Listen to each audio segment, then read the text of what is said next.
Well, hello and welcome to Apologetics. I hope everybody's having a great day and having a great week. We're here today with Donny Budinski and Matt Nailor from Standing for Truth Ministries, and they're here to talk about Mitochondrial Eve and a bunch of other stuff too. I think they're going to be discussing Y chromosome data and mutation rates. So it's going to be an awesome interview. I can't wait. So you guys doing okay today? Yes, we're always excited and we get that instant adrenaline rush when we get to speak on biblical creation, mitochondrial Eve, Y chromosome Noah. Brian, I got to say, brother, you are doing an excellent job with your ministry and with your channel. You've had some real heavy hitters on. Just recently, you had Michael J. Ord, Tim Clary. You're doing great work. So you keep it up, Brian. It's a privilege to be here. Thank you. I appreciate it very, very much. And well, I know that both of y'all have a presentations today, but I want to introduce you guys. I know a lot of people know who you are at this point, but I always like to introduce my speakers in case somebody's unfamiliar with your backgrounds. Um, All right, I'm gonna start with you, Donnie. Donnie is the founder and host of Standing for Truth Ministries, a platform dedicated to defending biblical creation, intelligent design, and reliability of Scripture through debates, interviews, and educational programs. Donnie has moderated or participated in well over 300 live debates, including one of the largest online collections of origins debates anywhere. He is known for his in-depth knowledge of genetics, flood geology, and biblical anthropology. Has developed several models addressing major questions in the origins debate, including the Genesis core model and work on created uh, heterozygosity and rapid post-flood diversification. And my next speaker is Matt Nailor. Matt is a research content creator and a longtime contributor to Standing for Truth Ministries. He is known for his work in population genetics discussions, mutational load arguments, and critiques of evolutionary models of human ancestry. Matt frequently collaborates with Donnie on educational live streams, debates, and post debate analysis segments. Online, he has gained a reputation for his ability to break down complex genetic concepts and understandable explanations for general audiences. We're going to be seeing some of that today in his presentation, I'm sure. He is also a reoccurring guest in SFT series on human origins, Neanderthals, and genetic entropy. Um, thank y'all guys for joining me today. I really, really appreciate it. You guys have been doing wonderful work yourself lately. I saw your seminar with how do you pronounce that YouTube name? Shamunian, Shamunian. Shamunian, yes. Yeah, Yeah, and that I was our saw that, second and seminar in that series. yeah, I really enjoyed Matt's presentation on dinosaurs living with man. Oh yeah. Hey, I was having fun watching him have fun. Yeah. He looked like he was having a good time. And It's refuting just the critics too on how they try to explain the clear evidence for dinosaur and man coexisting in terms of these ancient art depictions and historical accounts and so on and so forth. So that's why we pay Matt the big bucks at Standing for Truth Ministries, because he kills it. Actually, we got to Right, do a right, show on right. your channel, Brian, in the future on that topic, dinosaurs and man. Yes, yes, I was thinking the same thing. I would love for y'all to do that discussion because it's that fun. was an awesome discussion. Yes, yes, People have indeed. no idea Uh, because they just see little bits of it here and there, right? You see a little YouTube short pop up, and it's like, well, dragons. They were talking about dinosaurs, and that's it, right? Or oh, that Alexander the Great talked about them, or this calendar shows pictures of dragons, so therefore they were probably dinosaurs. It's like, come on, let's just do it all. Let's talk about Yeah. everything here. But There's let's take so much. everything into one. And it was just so good. It was Yeah. so good. right, right, right. Y'all have been doing an awesome job. I appreciate it, and I think everybody else has too because y'all been killing it. I know you've got some models on paleo or on Australopithecines, and you were talking about earlier. You were responding to Christopher Roop on the human pygmy hypothesis. So, is there anybody else that takes Christopher Roop's position on that? I wonder. One. One, It's a Christopher party of one. No, Yeah, I think see there's a science. party of two, see science. But See his is a science. little bit, yeah, his is a little different. Where he thinks, if I remember correctly, Lucy is a mix but of human and ape bones. But that's a difficult one to swallow too. At least Chris basically says no, 99% of Lucy is human. Whereas, yeah, Matt, the person you pointed to. But I'll say this, Brian. I just released an article, an in-depth article, like you pointed out. People can see it on the website. The PDF was just uploaded. You can find it on Patreon. I made a community post examining the Australopithecines and offering a consistent, balanced, and scientifically rigorous model that will leave us free from being trapped and cornered, I think, by informed evolutionists. Because when you're going up against people like Gutsy Gibbon on paleoanthropology, you definitely got to know your stuff on the topic. And so I think I've put forth a pretty balanced model for people to be edified by, hopefully. Right. And me and you both are doing heat problem videos Yes, yes. constantly. I love your heat problem solution, brother. I've always been a strong advocate of what? Multiple working hypotheses. As a matter of fact, 3 young Earth creationists here with 3 different models and solutions for the heat problem. Look at that. So we can Right. take it from different angles, right? Right. Right. Got to. I love it. Uh, uh, I referenced the mantle and advection. Both me and you, Donnie, bypass conduction, and I actually found peer-reviewed papers on the convection and advection and all that. So it's great. I'm fixing to launch 2 other videos. One this year, before the end of this year, hopefully on the heat problem. So Nice. it's great. Very source Well, heavy. what we need to do then, I love Matt it. and I, maybe early next year, Matt, we got to have Brian on and we can interview him on his heat problem solution. Right. That'd be fun. We can do it live, take some questions, challenges, and just show Oh people yeah. that to what evolutionists say is a irrefutable challenge, right? Gutsy Gibbon would say that the heat problem precludes young Earth creation. And so we can actually show them multiple approaches that you could take to address that perceived challenge. So I And think they, that'd they be a good also idea. make certain right. And they make certain assumptions too on the heat problem that's pretty obvious. And when I started researching it, I was actually like, wow, they're making these assumptions when they're approaching it. So Of course. Without these so assumptions, all of their critiques fall away. They do the same thing with the mud problem. They put evolutionary concepts into their view of a problem for us, and they don't take in catastrophic events. It's like, well, that's our model. How could you not take in the one aspect that makes our model what it is? You can't put right, right. uniformitarianism and cram it into a catastrophism.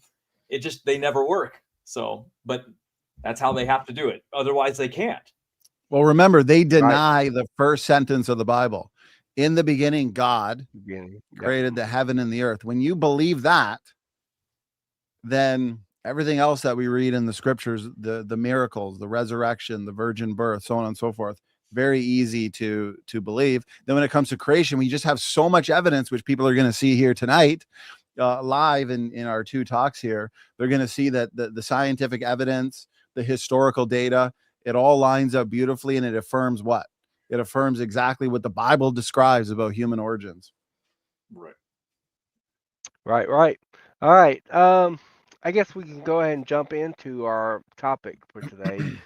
We are discussing, like I said, mitochondrial Eve, and we're going to be getting into mutation rates, Y chromosome. We're going to be doing a lot of different things, but I'm very curious to see what these guys have prepared for us and is fixing to present to us. I love it. There will be a live Q&A following the discussion part. The discussion part will follow the presentation, and then following the discussion, then we'll have a live Q&A. So you guys send in your questions, please. You can go ahead and start sending them in. I will start saving them and then send as many as you want. If you want to send 3 or 4 questions, that's fine. And as Easy, these guys easy. are talking, yeah. Well, no, yeah, don't Okay. overload them. Yeah, yeah. No, I'm just kidding. Go ahead. I'm messing around. We're used to We'll make it. marathon streams. You keep us busy till Yeah. same time tomorrow. Yeah. Yeah. Once we 400 collapse is fine. over, then you know that's it. You need to shut it down. Yeah, yeah. Yeah, yeah. Both my There has back to be a and neck point, can't of take course, it but anymore. yeah. Yeah, what you're gonna Right, get is right. Donny on another account sending questions to me forever is what's gonna happen. The hardest, most difficult questions. hardest ones ever, yeah. Right. Dr. All right. Dodgeball We're gonna start. Dancer and Cardinal 2.0 is going to be the name of my Right. separate account. We're gonna start with Donnie, and he's gonna be doing a presentation first. I think he said about 30 minutes to 45 minutes, something like that, and then we'll cue it over to Matt. So, are you ready, Donnie? Yes, let me get it all set here. We'll screen share. It's good to have Sister Lynn Mitzi in the house. Good to see you. She says Donnie deals. Yes, we have a we have a deal for evolutionists, that's for sure. John 3:16, for God so loved the world that he gave his only begotten son, that whosoever believeth in him should not perish, but have everlasting life. Ephesians 2, for by grace are you saved through faith, and that not of yourselves. It is the gift of God, not of works, lest any man should boast. There's a deal for the critics, right, brothers? Simply believe on Jesus, trust in him, and you'll have everlasting life, which means there is a heat problem, isn't there, gentlemen? But it's not for the young earth creationists. The Bible is very clear that anybody who's not been regenerated, justified, passed from death unto life will be cast into the lake of fire. That's a heat problem right there. So, okay. If Yeah, they have a really big heat problem, don't they? well, it's right. It's why we do what we do, because the Great Commission, preach the gospel, make disciples of all nations, because we want people to avoid the heat problem. So, yeah, if the slides are up, you guys are good to go. My audio is coming in good. Everything looks good. I can start. I'm gonna go ahead and silence my mic. All right, gentlemen, we got a lot here for you, for the audience. Matt and I, with our talks, we've given many talks. We spent a great portion of our summer actually giving talks on Adam, Eve, the scientific evidence for Adam and Eve, the importance of a historical Adam, dismantling the best evidence for common descent. We've got entire talks dedicated to addressing ERVs, chromosome 2 fusion. Tonight, we're focusing on the historical Adam and Eve, more of a focus on Eve. But in my section here, I am going to focus a bit on the Y chromosome and also Y chromosome Adam, which is directly related, of course, to Y chromosome Noah, because our last Y chromosomal ancestor would be Noah about 4,500 years ago. Okay, let's begin with a couple quotes here just to show you exactly why this topic is so important. Because atheists and militant critics, they've understood for a long time this anti-Christian formula where if you take away the historical Adam, you take away the historical Eve, then you take away the need for Jesus, the last Adam, the second Adam, and the gospel. So notice what Richard Dawkins here says, famous atheist evolutionary biologist and zoologist. He says, no educated person believes the Adam and Eve myth nowadays. Quite dogmatic, eh? But it's surprising how many parents think that it's somehow fun to pass on this. So apparently all these parents that he's talking about, none of them are educated. None of them have degrees. None of them gone to college, gone to school. According to him, fun to pass on this falsehood to their children. I would want to argue that the truth of evolution, well, Richard Dawkins, it depends what you mean by evolution, because if by evolution you mean changes in allele frequencies and populations over generations, or simply change over time, then we're not going to have much to disagree on. Because if by evolution you mean domestic dogs and wolves are related through common ancestry, that they can be traced back to a common arc ancestor roughly 4,500 years ago, then We're not going to disagree. But if by evolution, you mean large scale evolution, descent with modification, that all life, including plants and animals, dogs, wolves, and banana plants are related through common ancestry, that's where we have an issue. That's where the scientific data contradicts that kind of evolution. So he says, I would want to argue that the truth of evolution, so that's what he means by evolution, common descent, is more interesting and more poetic. This is a very interesting and important quote. Frank Zindler, he did a debate. You can see the source at the bottom here. He did a debate with famous Christian theologian William Lane Craig. He said, the most devastating thing that biology did to Christianity was the discovery of biological evolution. Now that we know that Adam and Eve never were real people, so according to him, Adam and Eve never were real people. Obviously, he's not familiar with all the scientific evidence that we're going to be covering here tonight. So get ready. I'm excited. Now that we know that Adam and Eve never were real people, the central myth of Christianity is destroyed. See, these atheists understand, you take away the historical Adam and Eve, fundamental Christianity is destroyed. Your most essential doctrines like salvation. If there never was an Adam and Eve, there never was an original sin. If there never was an original sin, there is no need of salvation. If there is no need of salvation, there is no need of a savior. And I submit that puts Jesus, historical or otherwise, into the ranks of the unemployed. I think that evolution is absolutely the death knell of Christianity. And because William Lane Craig, although he does excellent work, I got so many of his books, he's great at demolishing the atheists on general evidence for theism in Christianity. On this point, he did not do a great job at all because he's not a strict biblical creationist. He's not a young earth creationist. He is a theistic evolutionist. So he really struggled, in my opinion, to address that. The atheists have understood this anti-Christian formula for a long time. If there was no first Adam, there's no need for the last Adam. Francis Collins from BioLogos. And you'll also notice that these theistic evolutionists, they'll make a lot of the same arguments as the atheists. I'm not saying they're atheists, but a lot of them allegorize or symbolize what's described in Genesis in terms of the origins of man. So Francis Collins, famous theistic evolutionist, says, there is no way you can develop this level of variation between us from one or two ancestors. So that's one of the reasons he believes a real, literal Adam and Eve is impossible. But as you're going to see, these are straw man arguments.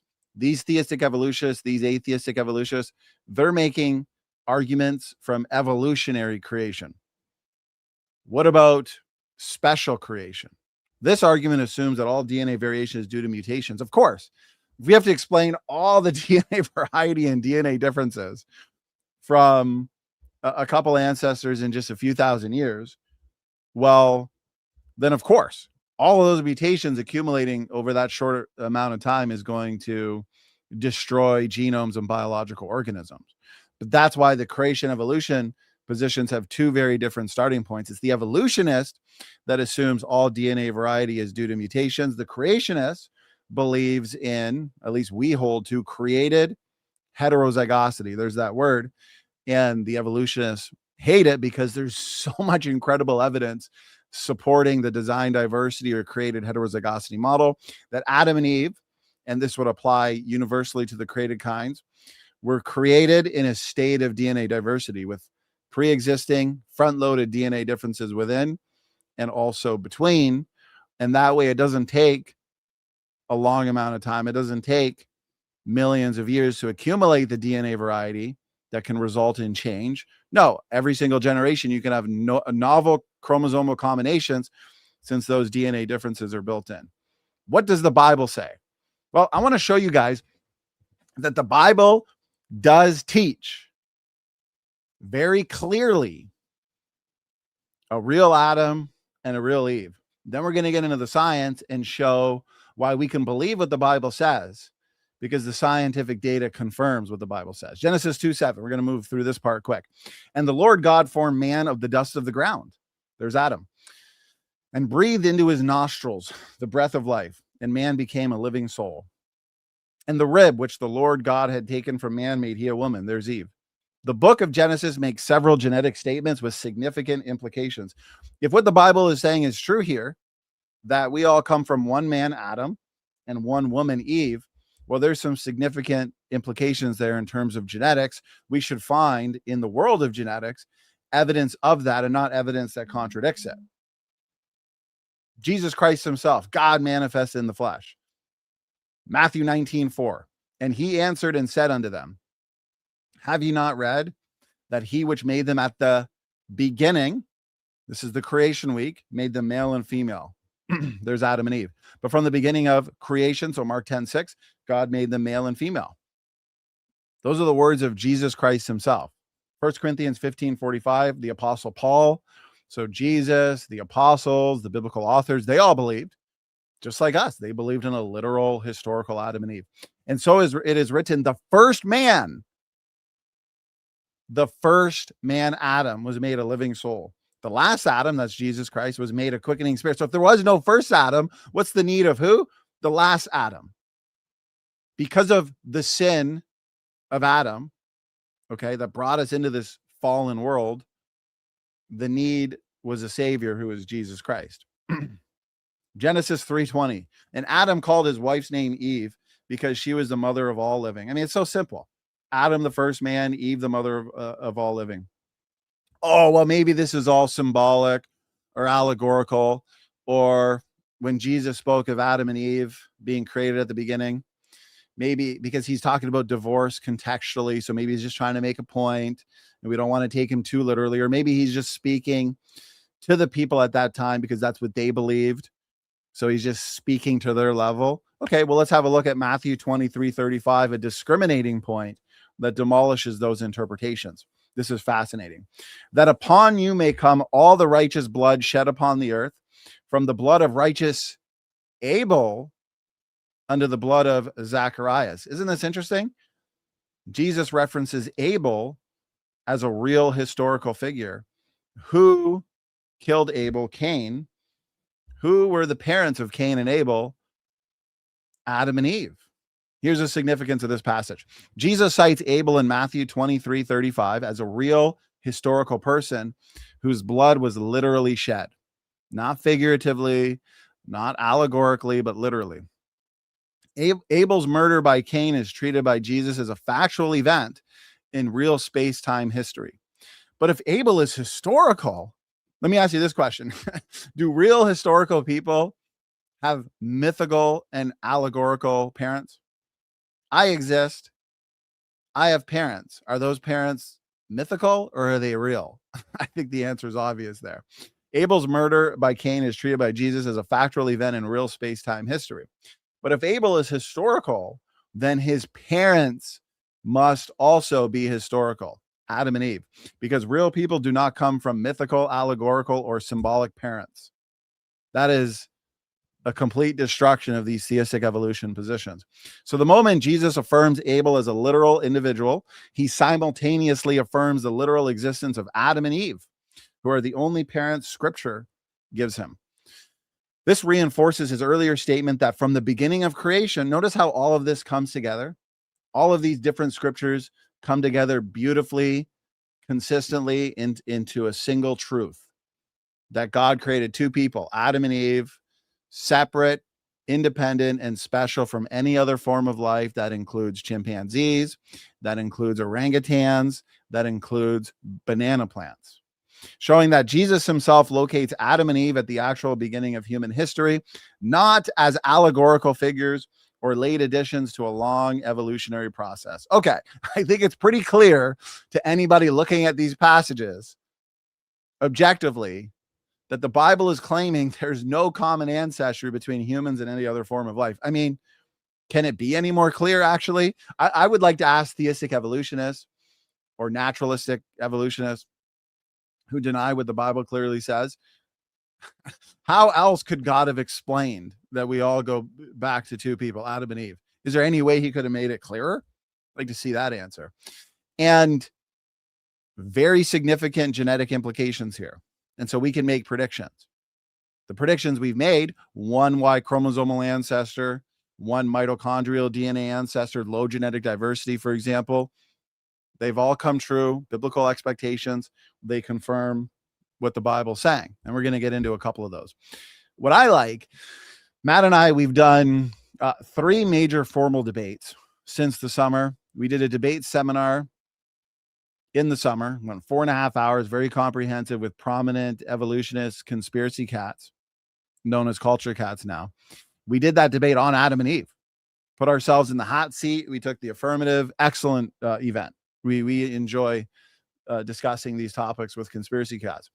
We did one a couple months ago with Planet Peterson and PhD Tony, Evolution on Trial. Tons of fun. Fiery debate if you're looking for a fast-paced, fiery kind of debate, heated debate. And then last month we did one with Austin Sims and Flying Spaghetti Auditor on the question, are humans and chimps related? I love that topic. I believe that's a challenge that needs to continue being put at the evolutionists, because we could argue all day, are humans and banana plants, are humans and strawberries related? What about abiogenesis? What about the evolution from prokaryotes to eukaryotes, single to multi-celled evolution? You know what? If we stay as close to home as possible, gentlemen, and ask the question, are humans and chimps related, which the evidence suggests they're not, then notice this. You put an X right there through that relationship, through those branches, put an X through that. If humans and chimps aren't related, then by definition, humans and strawberries aren't related. If you refute the idea that humans and strawberries are related, well, you haven't necessarily overturned the evidence that might suggest humans and chimps are related. So if you refute the notion that humans and chimps are related, everything else crumbles. Universal common descent crumbles. Abiogenesis and naturalistic origins crumbles, because that means humans are specially created, separate from any other form of life, just as the Bible describes. This, my friends, is the Y chromosome challenge. And I want to show you where we're at with the critics. Have they answered it? Have they not? You can go back to debates that I've done 5 years ago or so when I started doing this. Guts of Gibbon, for example, we've had some really good debates in the past. Debated her 3 times formally on Modern Day Debate, going back 4 or 5 years ago. One of my major arguments back then was this point, the Y chromosome. It's been years and we've gotten more data, and it's only made this argument more powerful. And so let's see where they're at. Okay, let's start at the basics though. The Y chromosome, the mitochondrial DNA. We're going to be focusing a lot on the mitochondrial DNA and mutation rates and refuting the critic. We're going to be demolishing Dodgeball Dan Stern Cardinal here tonight. We've seen, we've analyzed, we've examined all his arguments. It's not going to be good for him here tonight, okay? And so the Y chromosome is uniparentally inherited DNA. It's passed down on one side, the father's side. Mitochondrial DNA exists outside of the nucleus. Okay, it's a small chromosome, comprised about 16,500 letters. Y chromosome is about 60 to 80 million letters. Matt, remember in our debate, these guys kept saying, oh, you're just ignoring the rest of the genome in favor of this small little Y chromosome. So I asked them, I said, okay, what's the size of the Y chromosome? They're like, well, I don't know, 40,000. It's like, no, you're off by a ton. It's a large chromosome. Okay. We're looking at in the millions, 60 to 80 million. And so the mitochondrial DNA is also passed down on one side. It's passed down maternally. Okay. And so these act as good chromosomes to answer the question of ancestry. For the most part, they lack recombination. We can build nice family trees. And when you take all Y chromosomes worldwide, male Y chromosomes, there's very low diversity. We're all 99.9% the same for the most part in the Y chromosome. And we can trace all Y chromosomes back to a single Y chromosomal ancestor roughly 4,500 years ago based on known mutation rates. The mutation rate in the Y chromosome is roughly 1 to 3 per generation. The mitochondrial DNA, same thing, low diversity. We're going to get into that here tonight. We're going to examine all the mutation rate studies. Matt has an excellent presentation for you guys on that. The mitochondrial DNA also mutates fast. There's low diversity on average, roughly 20 to 30 DNA differences separating any two people. So if you have a chromosome like mitochondrial DNA with low diversity, but a fast mutation rate, Well, that means it's not going to take a long time to accumulate the diversity. If it's low, there's only a few DNA differences in light of a fast mutation rate. We see the same thing in the Y chromosome. Okay, so with that understood, all human Y chromosomes nearly identical. Well, what about our supposed closest cousin on the evolutionary phylogenetic tree, the chimpanzee? So as you can see here in this visual, we've got humans and chimps. Then you've got gorillas. They believe humans, chimps and bonobos would go back to a common ancestor. We'd agree with that. Bring in the gorillas, about 7-ish million years ago here. Humans and chimps, about 6 million years, 6 to 7. There's some debate there. And the point is, chimps and humans, supposedly that's our closest cousin. Okay. When you actually observe, when you have a look at the overall DNA differences in the Y chromosomes, overall gene content, size differences in architecture, the human Y and the chimp Y, you can see it right on the visual, they're less than 30% the same. The chimp Y is half the size. It's missing, for the most part, the entirety of its heterochromatic arm. It's funny because Dr. Dodgeball Dan Stern Cardinal hasn't answered the challenge, hasn't even tried. I've listed at least 12 questions, technical, sophisticated questions. None of them have been answered yet by the critics. He's like, well, heterochromatin, it's for the most part pretty useless. And so these organisms can tolerate a lot of error and change. And I mean, thanks for the story. Thanks for the evolutionary philosophy, but can we get a sophisticated mathematical model, please? They're the ones always asking for the math on the heat problem, which we've given them. Where's their math? Where's their sophisticated explanation? But he's wrong on that as well. I remember debating Conspiracy Cats. I corrected him on that argument. Heterochromatin, which is this densely packed kind of DNA that comprises a lot of repetitive sequences like satellite DNA, but it actually plays vital roles in nuclear organization, chromosomal stability, and gene silencing. So no, you can't just say, well, it's useless and non-functional, so the chimpanzee line can tolerate all that error. Okay, well, how come the human Y retained it? It's just, it's a weak response. And when you consider overall size differences, architecture, and gene content, the gorilla Y is actually more similar to the human Y than either are to the chimp. And yet we're supposed to share more close common ancestor with the chimp. There's a break in their hierarchy. Notice this right from the secular literature. Despite a recent divergence of these species, their Y chromosomes differ a little bit. No, enormously in size and gene content. Notice how you can demolish ape to man evolution directly from their own literature. You almost don't even have to go to young earth creationist literature. You can dig into all their papers. You can listen to their lectures. I find the best arguments against human evolution from their own side, because I listen to a lot of lectures. I read a lot of their papers.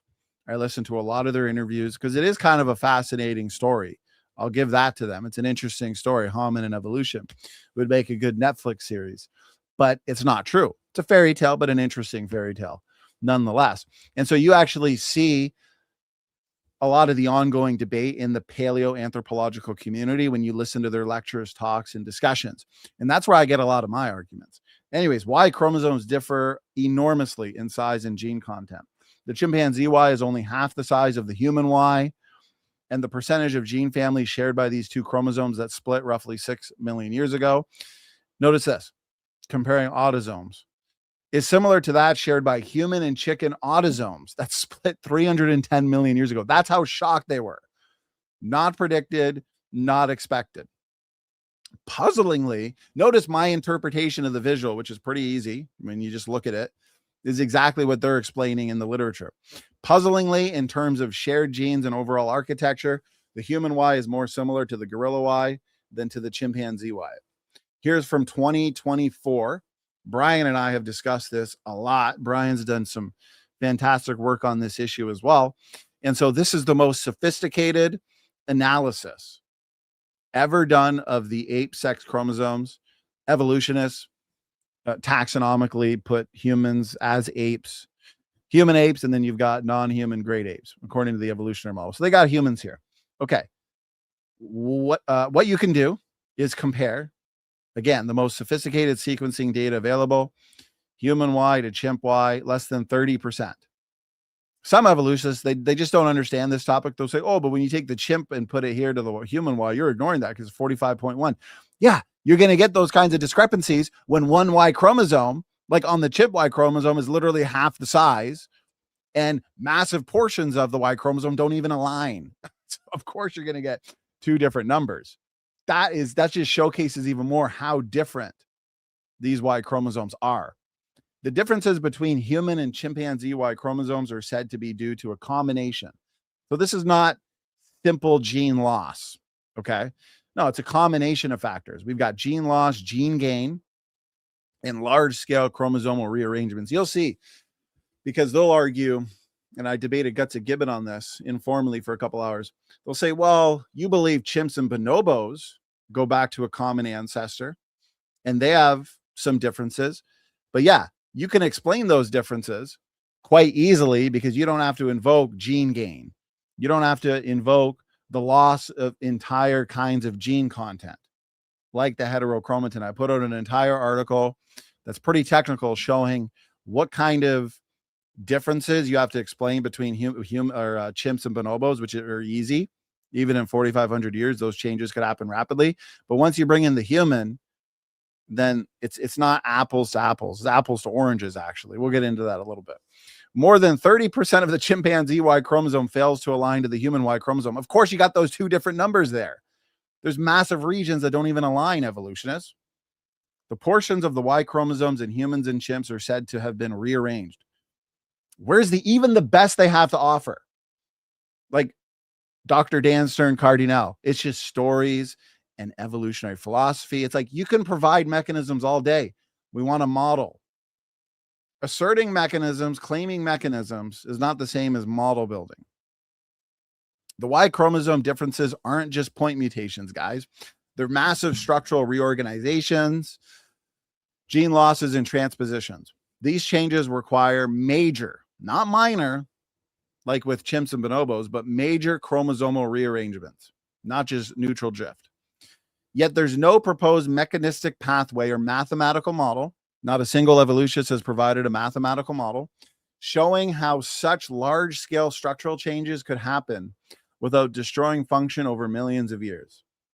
The evolutionist response is storytelling without quantification. Quantify the changes, guys. Put in the work. Guardians of common descent, because that's exactly what they are. They're apologists for their science fiction religion. Must show the mutation rates, the fixation probabilities, and time frames needed to produce such divergence, and no such model exists. If humans and chimps really do share a common ancestor recently, then such radical divergence in such a short time frame, notice this is important, should be impossible without breaking function. You're going to get all those massive changes in a short amount of time, according to the evolutionary model, and expect these creatures to actually thrive. They're going to be so degenerate. They're going to have so many problems that they're going to be a lot different when we observe them in their habitats than what we see, okay? We don't see a creature that has lost this amount in the Y chromosome in 6 million years, roughly.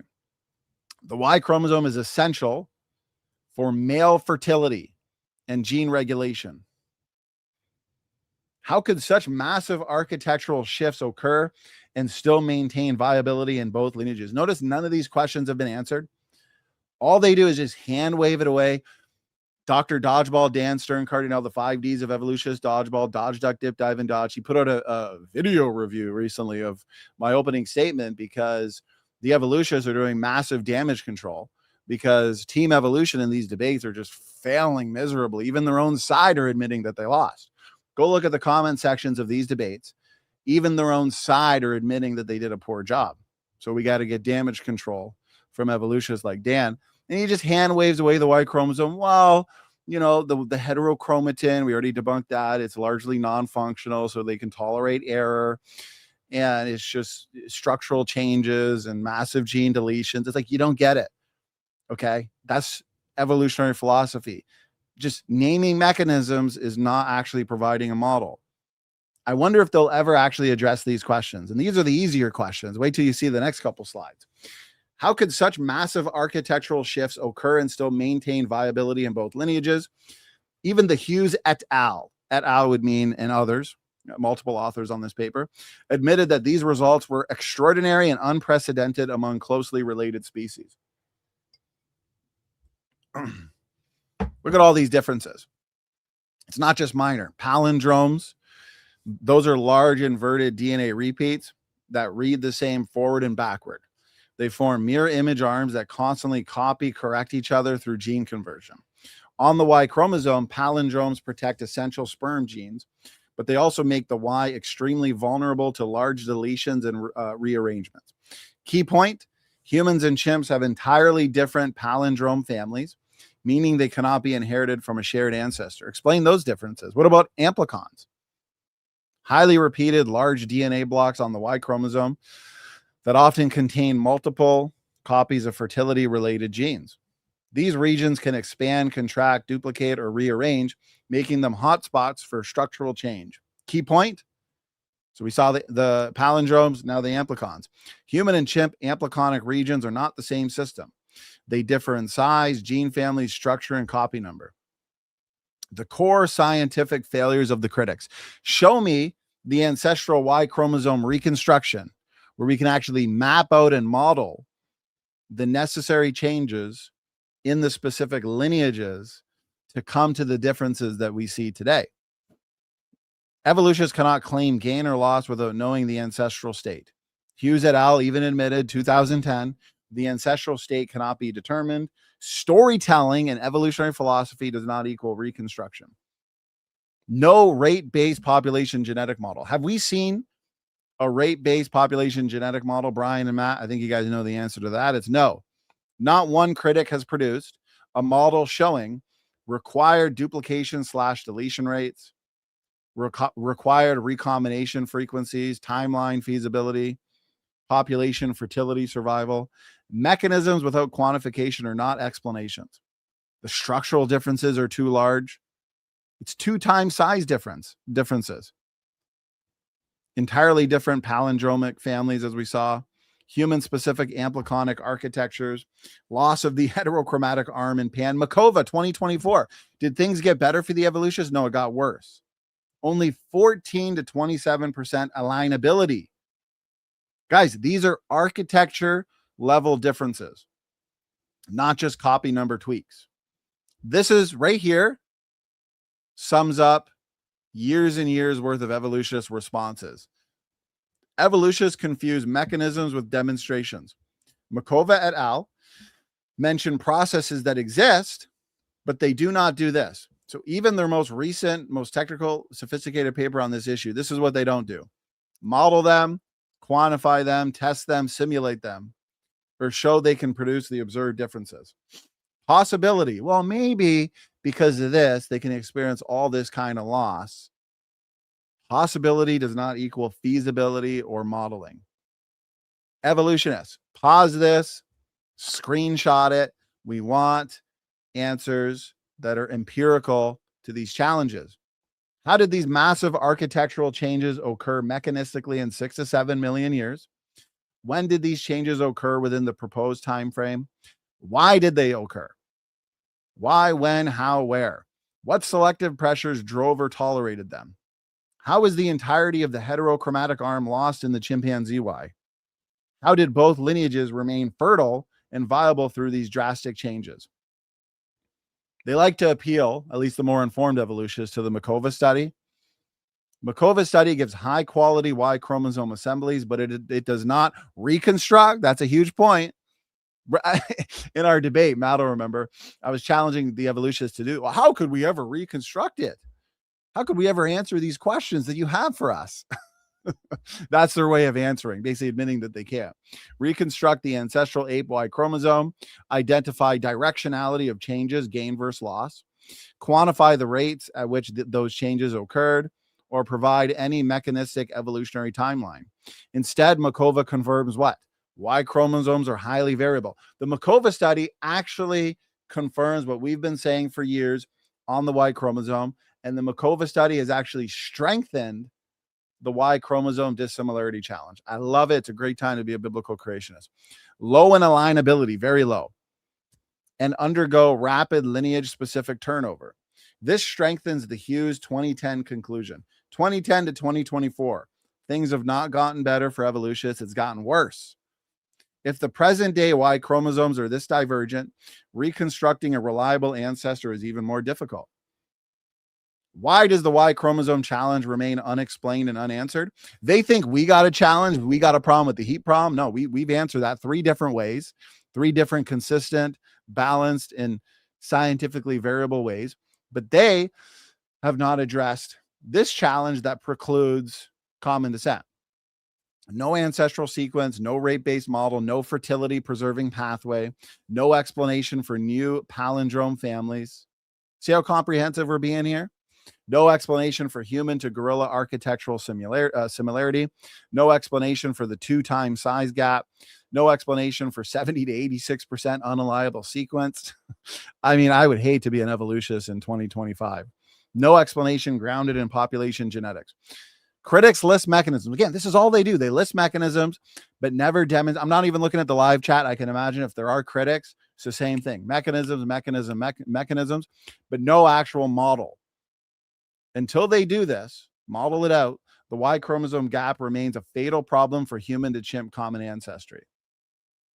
Here we go, evolutionists. I want sophisticated answers to this, either in written form or in video form or in debate form. Which lineage lost what? What specific amplicons, palindromes, or gene families were supposedly lost in each lineage? What empirical evidence identifies those differences as deletions rather than independent origins?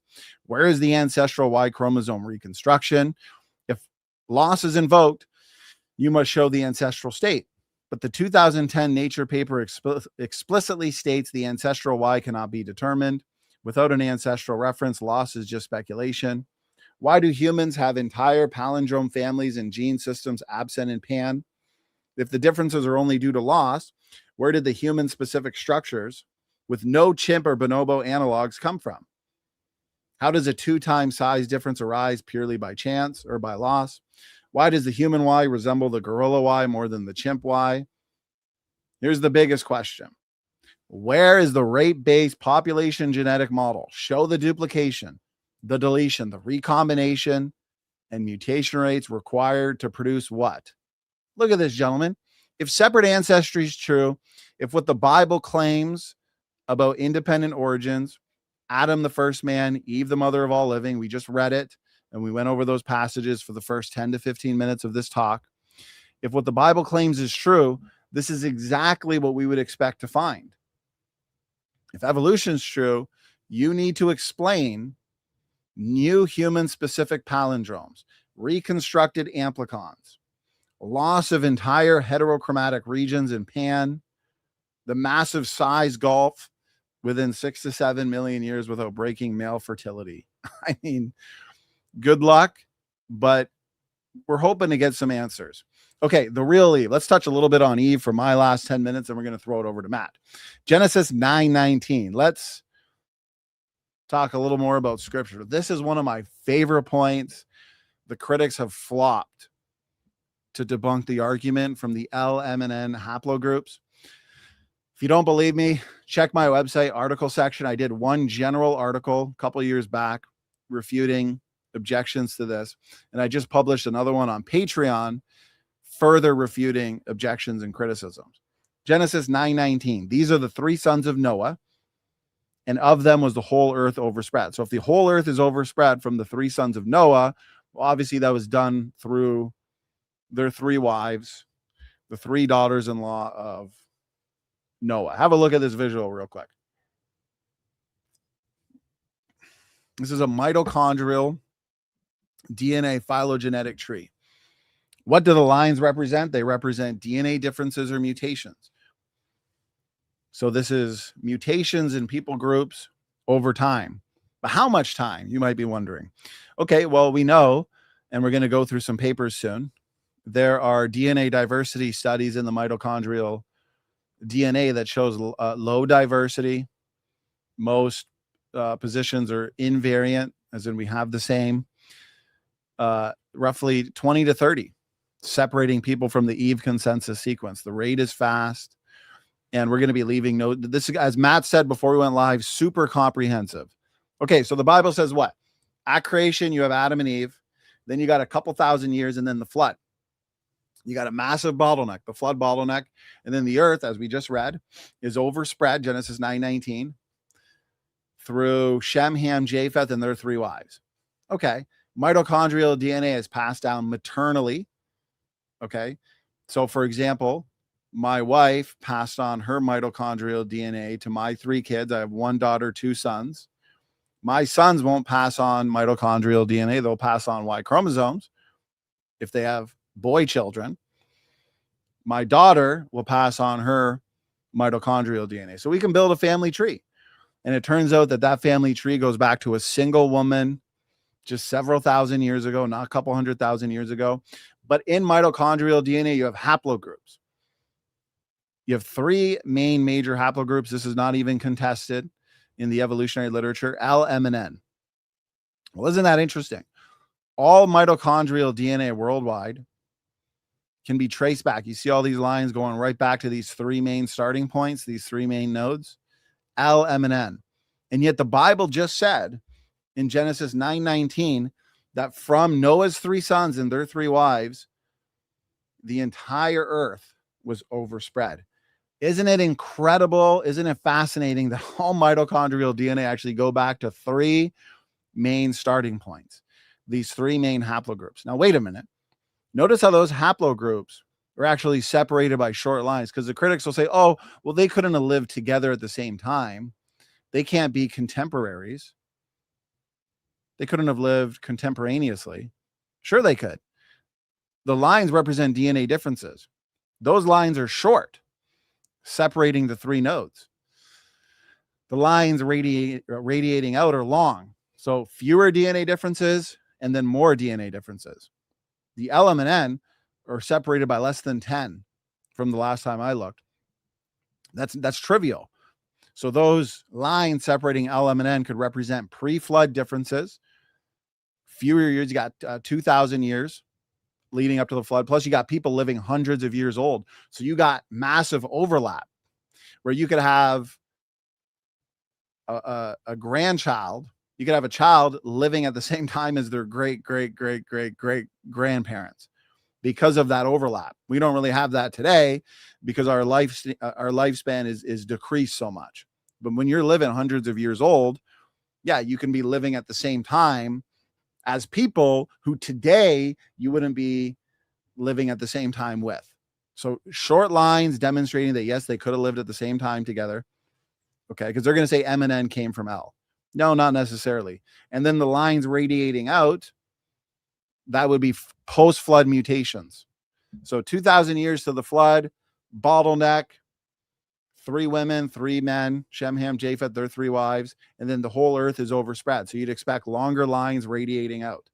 And this is exactly what we see. It's incredible. The Bible demanded, as we read earlier, a single woman that every human being descended from. The evolutionary model did not predict this. When we look at worldwide mitochondrial DNA, the family tree collapses rapidly to a single person. This is Eve. Notice this from 2022. You'll find discrepancies between what's called the phylogenetic method and the observed empirical pedigree method. Estimates of the mutation rate with a non-phylogenetic approach, namely pedigree analysis, are reported to be approximately 10-fold higher than phylogenetically derived rates. We also know hypermutation is a reality. Notice this paper, fascinating. 2 families had genetic drivers of germline hypermutation. So if these evolutionists want to make arguments, assuming a constant or slow mutation rate, well, we actually have papers suggesting that some lineages under specific conditions, environmental, for example, can experience more mutations, a higher mutation rate. 2 families had genetic drivers of germline hypermutation, with fathers carrying damaging genetic variation in DNA repair genes. So imagine you have an isolated people group in the past, let's say after the flood, Neanderthals could be an example, where they have damaged DNA repair enzymes, living in harsh environments, living on top of radiation rocks. Well, they could be passing on 7 to 10 times the amount of mutations that a normal person would under normal conditions. which would inflate the amount of DNA differences or mutations that we'd find in their genetics. For 5 of the families, paternal exposure to chemotherapeutic agents, well, if you know anything about chemotherapy and radiation and the harmful negative effects associated with that, well, yeah, you could really expect that after the flood, especially with the radiation and heat and energy released due to the flood and being trapped in a lot of these rocks and post-flood environments. You have people groups living in certain caves and certain isolated areas on the planet. Then we'd expect some hypermutation to take place over the generations. For 5 of the families, so again, hypermutation is a reality. Okay. We also know, based on Fatuma, that the nearly neutral mutation rate approximates or equals the fixation rate, because evolutionists want to say, well, the per generation rate might be fast, the observed rate might be fast, but you're forgetting about the fixation, the long-term substitution rate. Well, wait a minute. The fact is, Fatuma, informed population geneticists know that the observed mutation rate approximates the fixation rate. And why?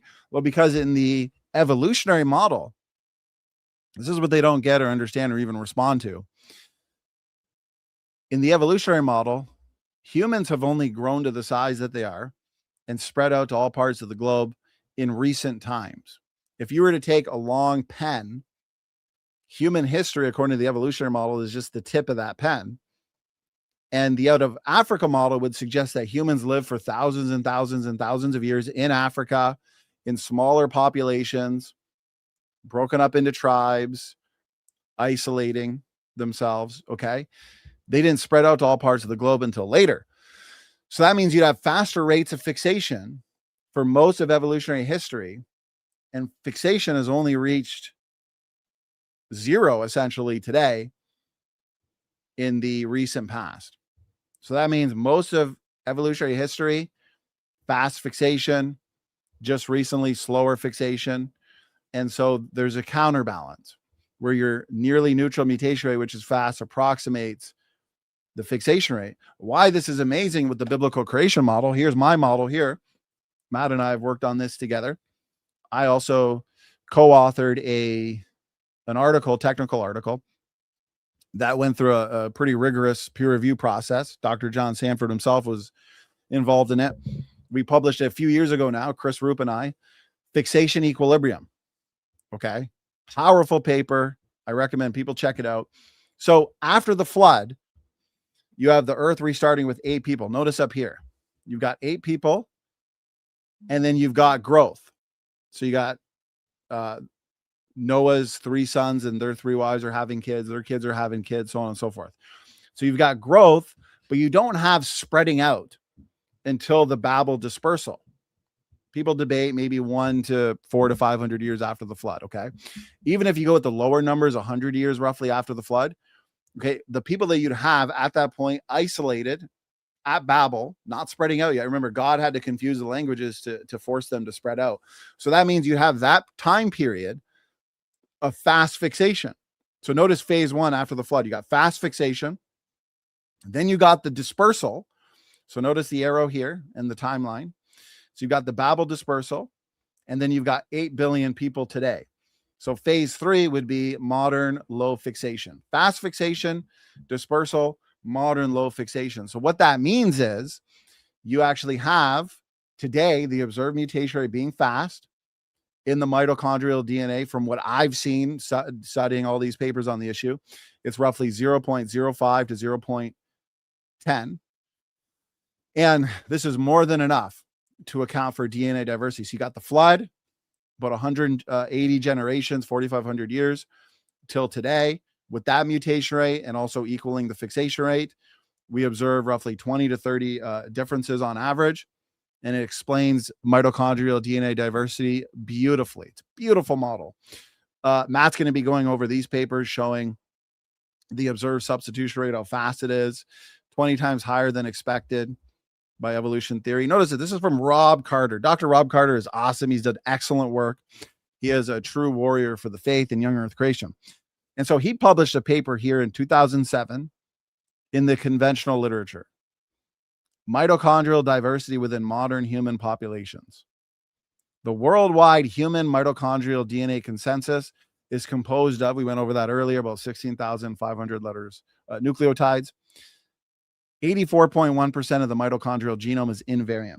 So what this is saying is there's very low variation in the mitochondrial DNA. On average, people are only separated by a few DNA differences. At most, it's between 120 to 140 in some deeper lineages, African lineages. Bring in the Neanderthals, it's even more. But for reasons that I explained earlier, we can account for deeper African lineages with more differences and Neanderthals. Notice this here on the slide. This is very interesting. This comes directly from Dr. Carter's paper. And this diversity graph shows that modern humans are overwhelmingly similar in mitochondrial DNA, with only a small number of differences. Have a look at this, the larger bar versus the shorter bar. So we have an overwhelming amount of differences that are in common, okay? But then only a small number of differences separating most lineages.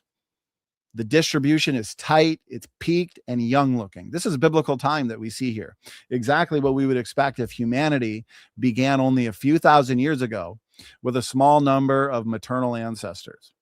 But if humans had been accumulating mutations for 100 to 200,000 years, the mitochondrial DNA should be much more diverse.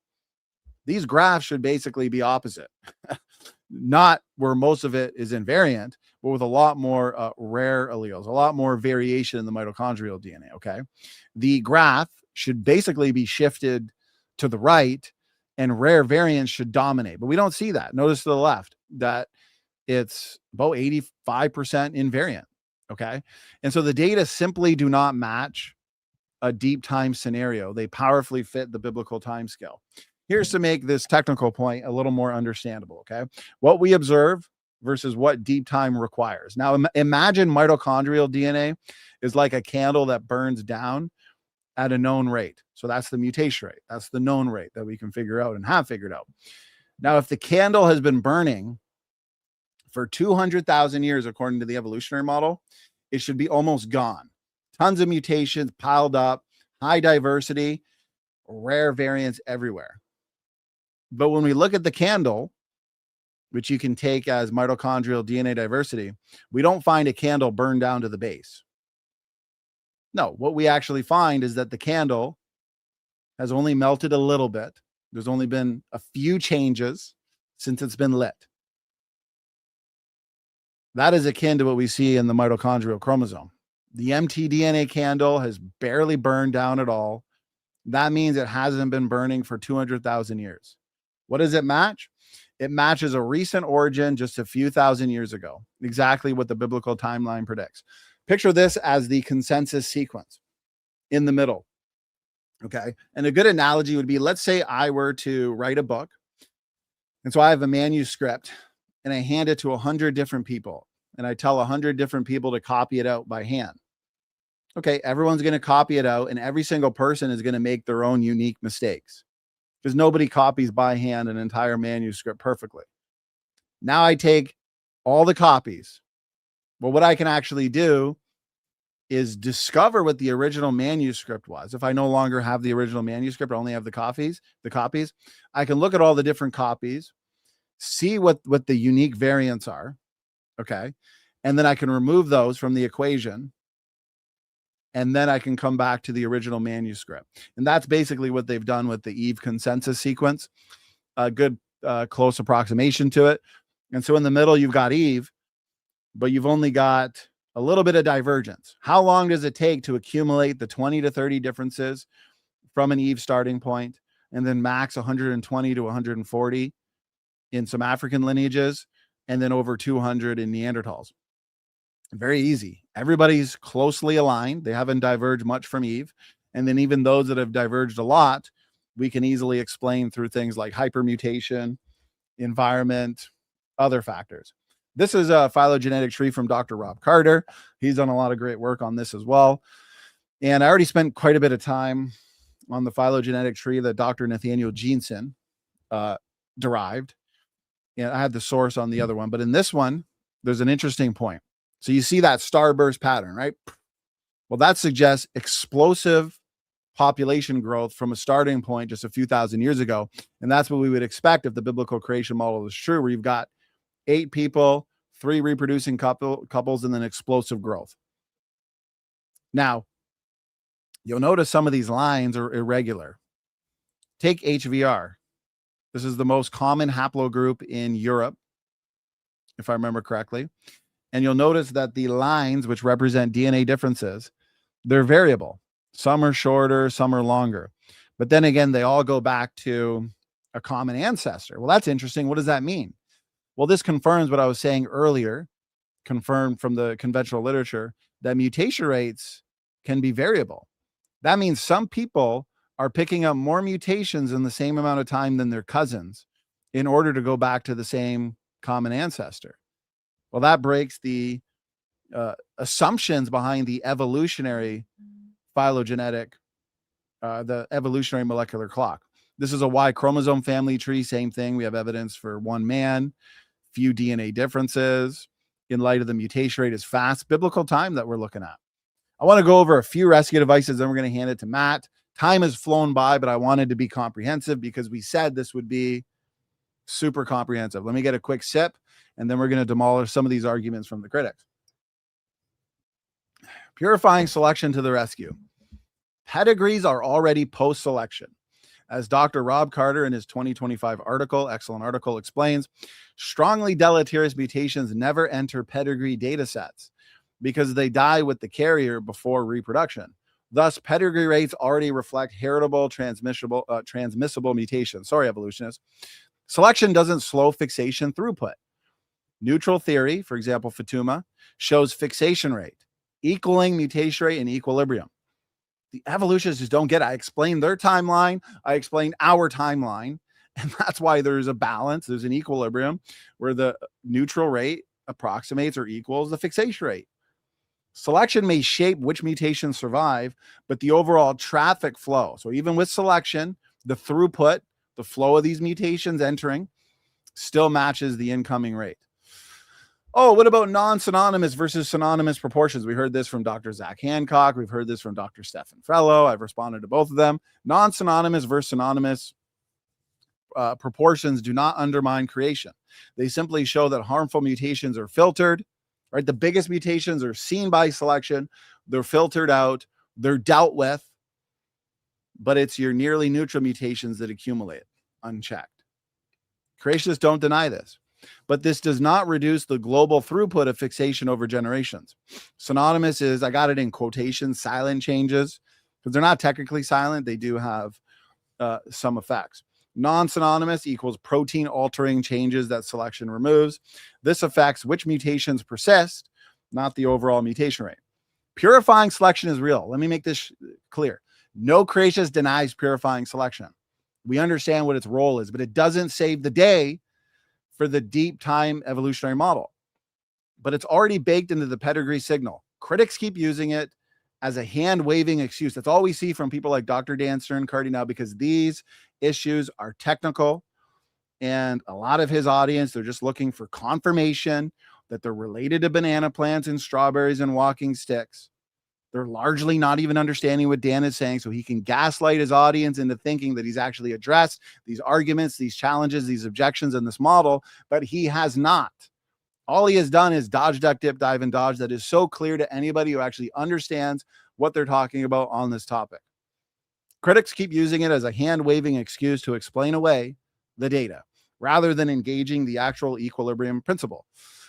Oh, but what about these island studies? What about these other mutation rate studies that say that the mutation rate is slow and fits the evolutionary timeline? Let's have a look. Canary Islands. Well, firstly, we creationists, we can agree when a settlement has occurred, even according to the evolutionist timeline, within 4,500 years. So there's no issue there. That's not the problem.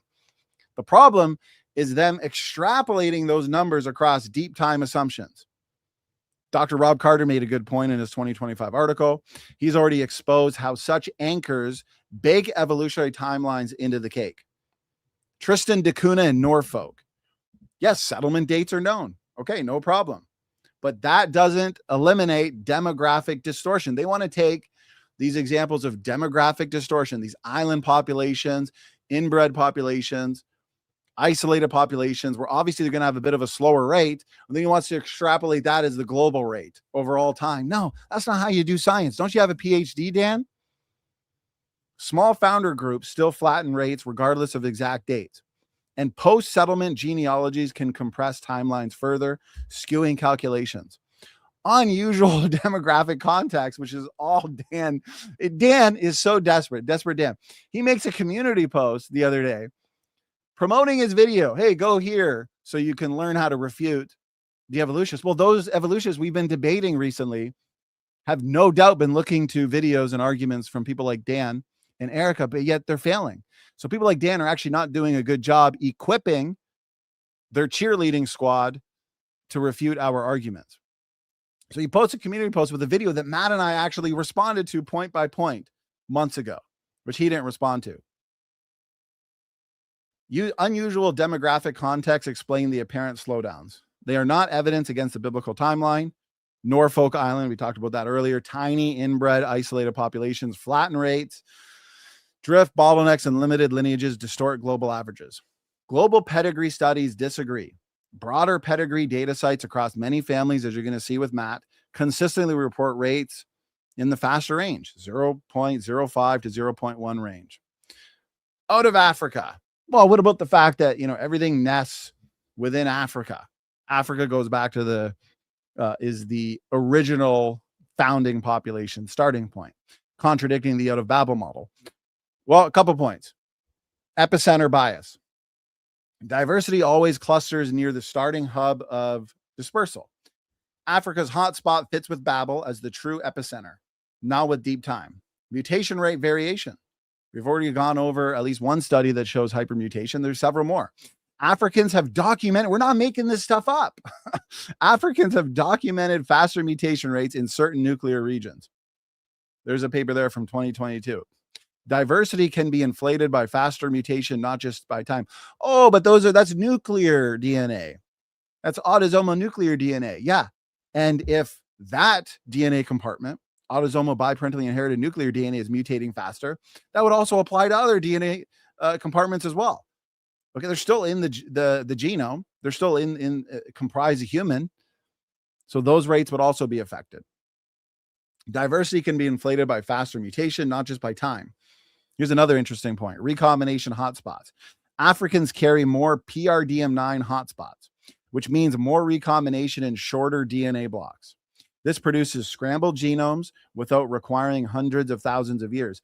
And a lot of these PRDM9 genes are degraded or broken over time through deleterious mutation accumulation, which means you go back to creation or go back to the flood when you have healthier genomes, more heterozygosity, more PRDM9 genes, more hotspots. You're going to have more scrambling. Less scrambling today, more scrambling in the past. Fits beautifully. Epicenter bias. Okay, we addressed that one. Higher pass recombination, just what I said. After the flood, humans had greater heterozygosity and intact PRDM9 sites. More heterozygosity, more PRDM9 sites, you can even see this in the conventional literature, means more scrambling, more variation, making recombination faster than today. Environmental stress likely amplified this effect. The massive shifts in environment after the flood. The evolutionary problem. Throw the challenge back on evolutionists. Here's their challenge. Here's their problem. If humanity were 200,000 years old, we should not still see large intact DNA blocks.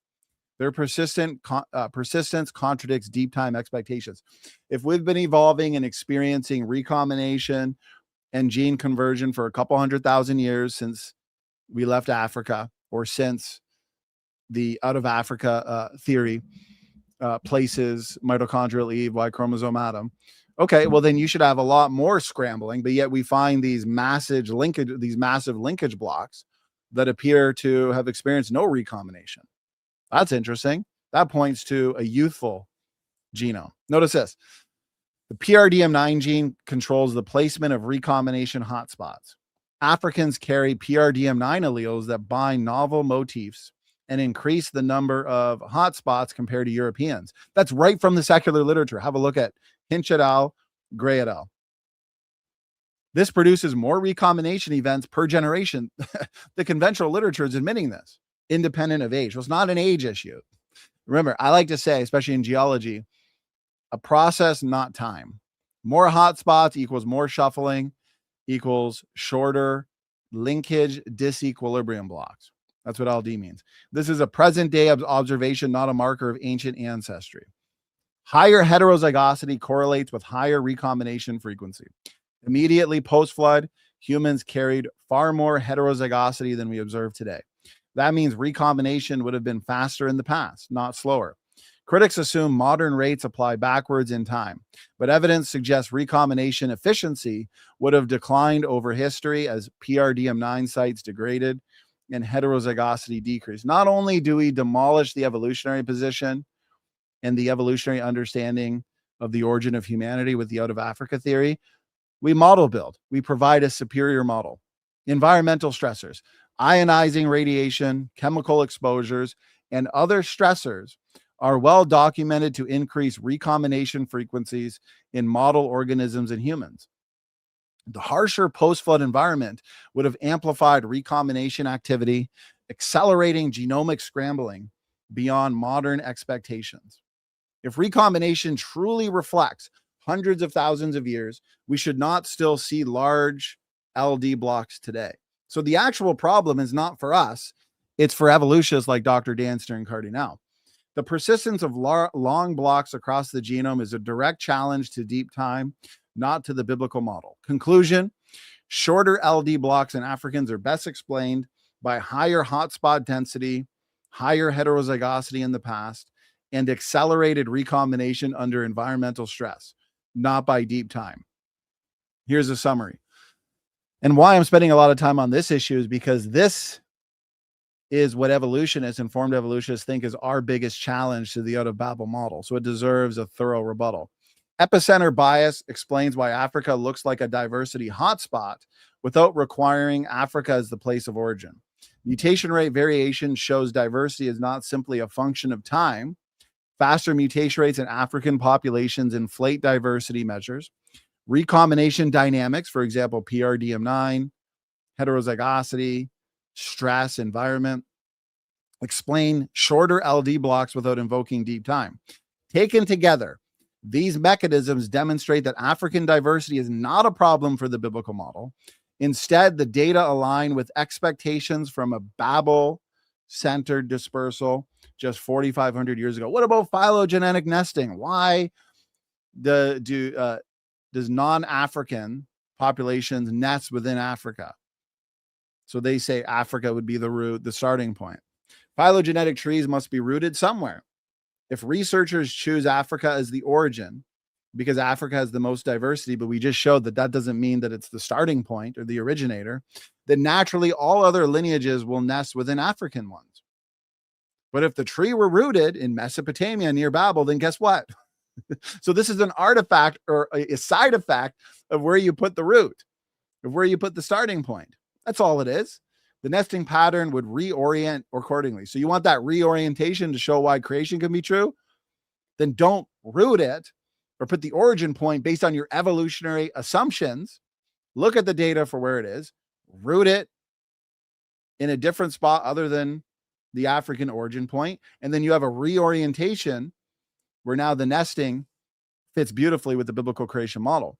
The structure of the tree does not independently prove Africa as the origin. It only reflects the starting assumption. Africans have been documented to experience faster mutation rates in certain genomic regions and more recombination hotspots. I mean, we got it all. We can back up all these arguments from the secular literature. Faster mutational and recombinational activity naturally produces more branching and scrambling, which makes other groups appear nested within them, even if all populations share a recent origin. A couple more slides here and we're done. So Matt, get ready, brother, because it's marathon time for you next. Phylogenetic nesting is not independent evidence of African origins. It is a side effect of circular assumptions and local mutational dynamics. Once rooted in the wrong place, as evolutionists do, the tree will always point back to Africa, no matter what. So they're saying, well, what about the nesting? What about the phylogenetic issue? It's like, that's because of your choices of rooting and therefore interpreting it in light of a favorable view to evolutionary history. But when we allow the data to speak without assumption, the Babel-centered model fits perfectly. Localized diversity near the epicenter with subsets radiating outward. Not a problem. What about Neanderthal divergence? Well, I responded to Dr. Stefan Frello. He's dodged those responses for the most part. And so evolutionists ignore evidence of accelerated mutation accumulation in Neanderthals due to small stress population, radiation rocks, for example, speeding up the mutation rate. Modern studies show hypermutation can occur at 2 to 7 times higher rates. So of course, if you have this isolated population that are affected negatively for many reasons, and then they pass on 7 times the amount of mutations than normal, well, then that's going to be a pretty long line on a phylogenetic tree that evolutionists are going to interpret as being a lot of time, even though it's just a couple generations. Post-flood radiation, isolation, and environmental stressors make this a perfect fit. Evolutionists also ignore the work that we've done on this topic, previous work. Okay, so here it is. Here's a summary. Here's why the critics have failed. Here's why the scientific data beautifully confirms and supports the biblical account of origins. Fixation equilibrium is backed soundly by the scientific data. Pedigree rates are fast. Fixation throughput equals mutation rate. Observed diversity matches biblical timelines. Demographics, environment, and genetics explain the outliers. The critics have had no coherent response. Fixation equilibrium still stands stronger than ever. And that's it, gentlemen. Hand it over to Matt.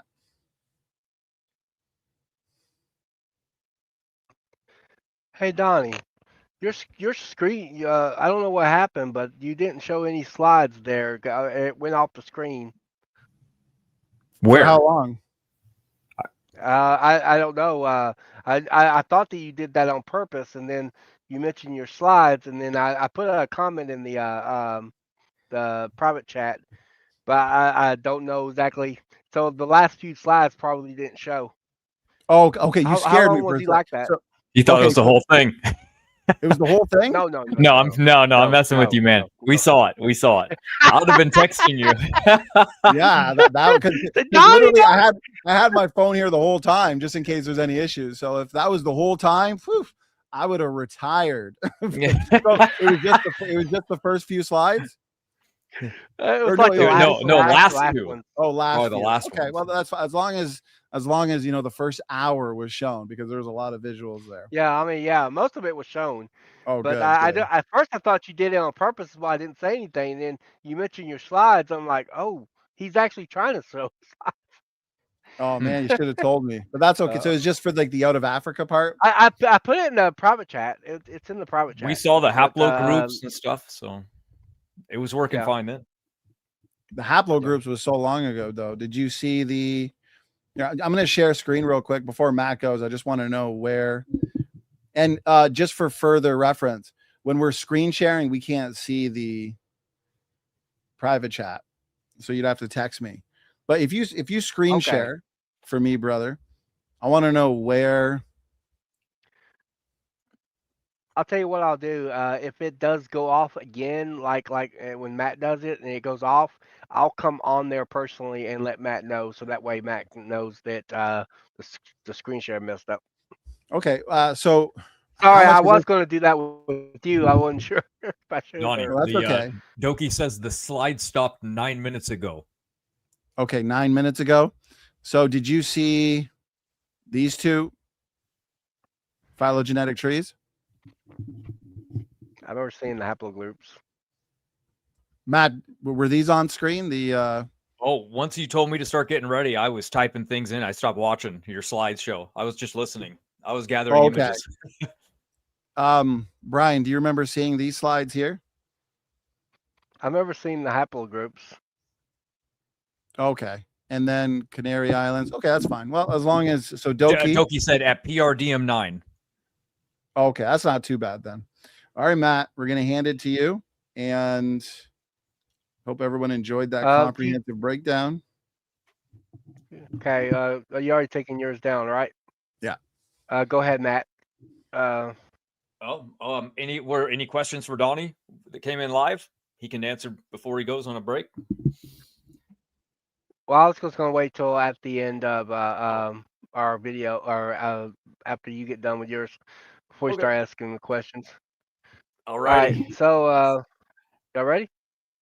Yep, I'm pulling up screen share right now. Here we go. All right, everybody. Now we get into a little bit more of the technical, detailed aspects of these mutation rates. We're going to try to cover a little bit of everything. We'll start right off from the beginning and why I believe this is the most important topic, because evolution literally deals with the diversity of life based on mutations. They are everything to evolution. So if they predicted that they would be slow and they're actually fast, it destroys evolution, because now they can't answer the most basic question of all, the diversity of life on Earth. But we can. And that's what makes our model so strong and so good, is that we have the ultimate in testable predictions. And they have to invoke storytelling and lies, essentially, because they just say, well, maybe this happened and that's why it's so fast right now. But over time, it probably goes slow, just story after story. And of course, they throw in a little mix of truth somewhere. But as you're going to see today, it's not going to save them. It's a complete mess.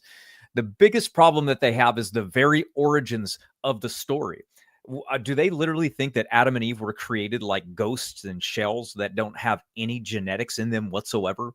And that just like one day, maybe they just evolved an entire genome of DNA themselves? I don't really know, but our entire model is based on the fact that there was a human that was created by God originally. So therefore, they would have the biological things that we have in us today, which include genetics. So if they were created, then essentially they would have been created with a genome that would have been pure, and we can go backwards in time. That's why Donny mentions and brought up the consensus sequence for Eve that he published in the peer-reviewed literature. That was Carter 2007. Now, that would have been the best that he had with the data set that was offered to him. Is it the absolute guaranteed mitochondrial Eve of the biblical time? Probably not, because he only had around like 860 genomes to run. But we can be pretty sure that it was very close to that anyway, simply because the variation in the population is very small to begin with. So that's what Donny was talking about. So what I'm going to be going over today is we're going to be looking at the human cell, and then we're going to go inside that human cell and look at the mitochondria. Then we're going to go in the mitochondria and look at the mitochondrial DNA, which, if you guys know, there's 37 genes and there's different elements to the mitochondria. The mtDNA is what's being tested for these mutation rates and why this is so important. Since this channel is Apologetics 101, I need to teach you guys why this is important. I'm going to be going over the detailed things as well, but that's not as important as you guys understanding why it's important. You might get some critics that come out later and just say, yeah, well, but this and but that. And we'll go over those criticisms. You can even throw in your questions for me, like when you like. But now you need to realize that overall, there's the entire mtDNA. This circle right here is 16,569 base pairs. The green region right here is the vast majority of it, like 80 to 90%, right? And that is the coding region, because it codes for proteins. It's very conserved and it's very important. Then we have something called the control region. It's only 1,100 base pairs in size, and it does not code for protein. It just does transcription and very non-vital things. So it's a neutral region in the genome, in the mitochondria. So that region makes the best clock, because there's no selection removing mutations.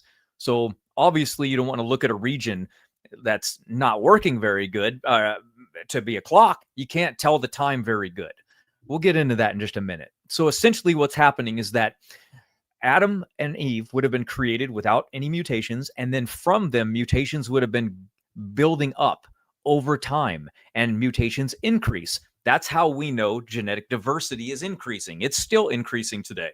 So that's how we would go, okay, we can go backwards in time to a time with less mutations. That's how we get to mitochondrial Eve or any mtDNA ancestor, any most recent common ancestor. That's how this works. Does that mean that every most recent common ancestor is the first created kind? Of course not. When they took a couple of Mouflon sheep and they left them on the Kruligan Islands and they repopulated the island, and you go there now and there's about 700 of them. When you test those 700 sheep, all of them are going to go back to the two ancestors that were left on the island. So then obviously they weren't the first sheep that God created. So those little founder effects are going to exist in the animal kingdom. Matter of fact, my personal view is that if anything's going to probably go back to creation, the best, it might be birds, because they don't worry. They're not stuck isolated on an island or anything like that, because they can fly. So the odds of them being bottlenecked down to a single pair is very rare in an entire species like that proliferates quickly.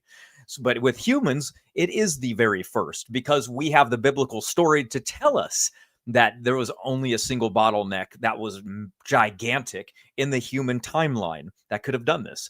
And as you will see from these studies that are published in the peer-reviewed literature, they land on the biblical date of creation. And that is astronomically improbable when it comes to pretty much anything in the evolutionary community, because obviously there was no bottleneck around 6,000 to 7,500 years ago in their model to account for a most recent common ancestor. And they admit this in the published literature. So what is there? There is creation versus evolution. Evolution theory predicted a slow rate of mutations that matched the fossil record, and we predicted that the rate must be fast to land on a biblical most recent common ancestor date. So what they do is they calibrate the molecular clock to the fossil record, and what Donny said earlier, around 6 to 7 million years. Some say up to 14 million. Some say maybe down to 5 million. Either way, we're talking millions of years ago, there was a divergent split between us and primates. And I checked again just to make sure. There you go. Right on Google, it confirms. And yes, they're still doing that to this day. But what did we actually find? Because that's the most important thing. Well, we looked in the genome and we saw just a few mutations. Overall, that when it came to fixed substitutions, there were very little, only around 21 in the entire mtDNA. So there were so few that they said, okay, well, that means over 7 million years, we should assume that there's a rise of one substitution per lineage every 500 to 600 generations. But what did we actually find? A rapid rate of one after 25 generations, after the expected 1 out of 590, a 200-fold increase than expected value. And this was the first observed pedigree rate study that was done going 11 generations back. So it was a deep-rooted pedigree, unlike what the critics like Dan say, no, you can only get this rate with single-generation pedigrees. That is not true. That is a myth. So let's read directly from the study itself on how perplexed they were when they got this. They said this range of mtDNA divergence rates introduces a troubling degree of uncertainty into the question of time since the origin of modern humans. But why? Because the origin of humans is now only placed a few thousand years ago, not even tens of thousands of years ago, let alone hundreds of thousands or millions, which is what they expected to find. So Ludstorm, he did 1992, was the first person to do a coalescence calculation running the math. Since then, it's only gotten worse for them. But before we get into that, we're going to look at a pedigree study that was done this last year. And it is really important to know this because it's going to show you the differences in the mitochondria regions. So, for example, when we look, They tested 119,211 people total. That's massive. And the pedigrees went back quite a few generations. I think overall 17 generations up to 25. I believe that their deepest pedigree ancestor went back to 1410. So we're talking deep. Now, what did they find? Well, they tested each region that I mentioned earlier of the entire mtDNA, including the entire mtDNA, and they found that each region has a different rate. That's really important because the coding region, which the evolutionary community like to reach to, is a slower clock because substitutions, when they arise, sometimes there's a deleterious one and selection removes it. So therefore, the rate is a little bit slower in that region. So they like to use studies that focus directly on that region while ignoring the most valuable and important regions, which are the control region, which is 10 times faster, by the way, the 8 times faster, and the hypervariable regions, which are 10 times faster. Those regions are that way because they're neutral regions. So when Donny says the mutation rate equals the substitution rate, he's talking about regions that are neutral, which these are. So therefore, they cannot invoke that selection just magically erases mutations that are arising because they don't arise there because they're not protein coding. They're trivial. And I can't see them if they do arise. So here we go. Now we're going to jump into this. As expected, our rate estimates are substantially higher than those from phylogenetic studies for the coding region as well. So, that's not good because they need the coding region to also agree with the evolutionary timescale because that's the slowest region that they can go to. So again, why does this matter? This matters because we see there's different clocks inside of us. There's the protein coding, the coding region, there's the control region, there's hypervariable region 1, hypervariable region 2 and 3, and then the D loop overall. So there's all kinds of different clocks. So what the evolutionists like to do is they'll cherry pick a particular study looking at like the protein coding region, right? And they'll say, this makes a great clock. Well, what do you think? The red represents how the area of the clock that you can trust. Every minute that ticks in here is actually 1 minute. But when you get outside of that clock, it might click for a couple minutes and then go backwards. Then it might just stop entirely. So for 80 to 90% of the clock, it's not a good clock. So why would you look to that as evidence for a molecular clock? Obviously you wouldn't. Or would you trust a clock that tells you good time 90% of the time or 95%? Of course you would. How about a clock that's 95 to 98% accurate? Exactly. Those are the clocks we're going to be looking at today because those are the clocks of the D loop and the hypervariable regions. And these clocks are the best because selection can't interfere with ruining the clock. So when we look inside the mtDNA, only about 5% of the hypervariable region 1 and 7% of the hypervariable region 2 sites show any mutational change across families. Mutations there are functionally neutral. So as you can see, the vast majority of the entire D loop is unchanged, and the ones that do mutate are neutral. So purifying selection isn't going to work. That's what the experts are going to even admit to you, as you'll see. So now we're going to jump over to the first pedigree study ever done. And that was what I was talking about earlier. After Ludstrom did that mathematical calculation on coalescence based on what he saw and then ran the numbers, Hal actually did it in person using a deep pedigree to really get the numbers in there. And he found one mutation every 25 generations, or one substitution every 25 generations arising, and said this rate is 200 times faster than the evolutionary timeline expectations. And the present results, as well as those of Ludstrom 1998, suggest either a much more recent origin of modern humans, or, and then he gets to the only one, that maybe the clocks must be wrong because they don't agree with evolutionary time. As you're going to see, the clocks are correct, evolution is wrong, and these clocks land on the biblical timeline. What are the odds of that? I mean, come on. You can to deny it is just absurd. I mean, you really have to hate the biblical creation model to throw away the observed data in favor of a fairy tale and then reach to these random studies that are just exceptions to the rule. So then along comes Thomas Parsons. He works for the forensics science lab of the FBI. So he has access to their blood bank, and it allowed him to go in with a team of 10 of the best geneticists on earth, by the way, and run mutation rates to determine what is the actual rate. Does it agree with Hal? Because his rate seems too fast.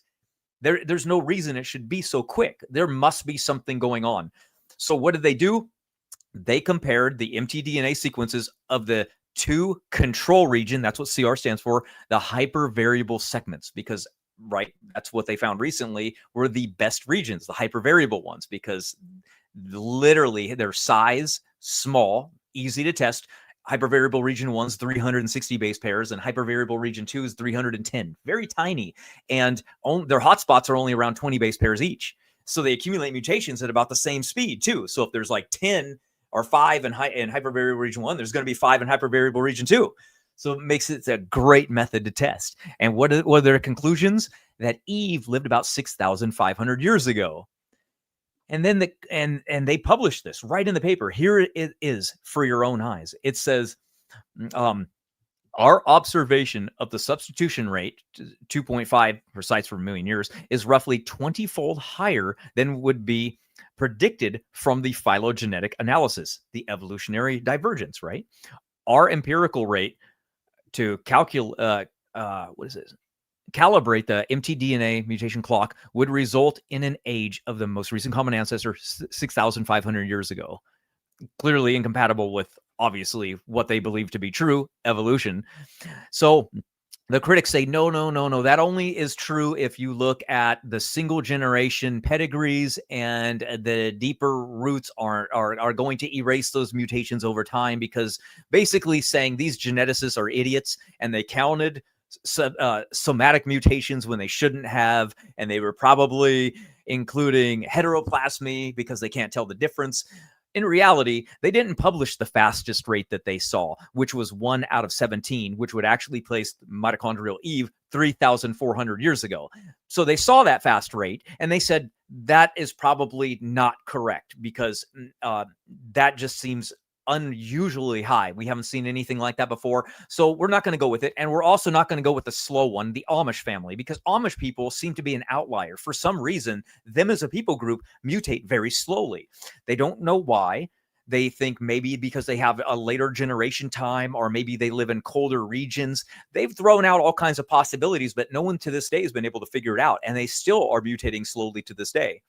So what does that tell you? If there's ones that can mutate slower, there's people that can mutate faster. But regardless, they published the Oxford family, which was one substitution every, it was like 32.6. So they rounded up. Every one out of every 33 generations was what they actually published. And that pedigree rate goes back about 5.9 generations on average. So they published a rate that was a genealogy going back almost 6 generations on average. So yeah, not a big deal. Then the following year, because the critics actually didn't like the study, they were shocked. They said, this can't be true. And so they said, I'm going to refute you. A couple papers came out trying to refute Parsons. Howell defended him.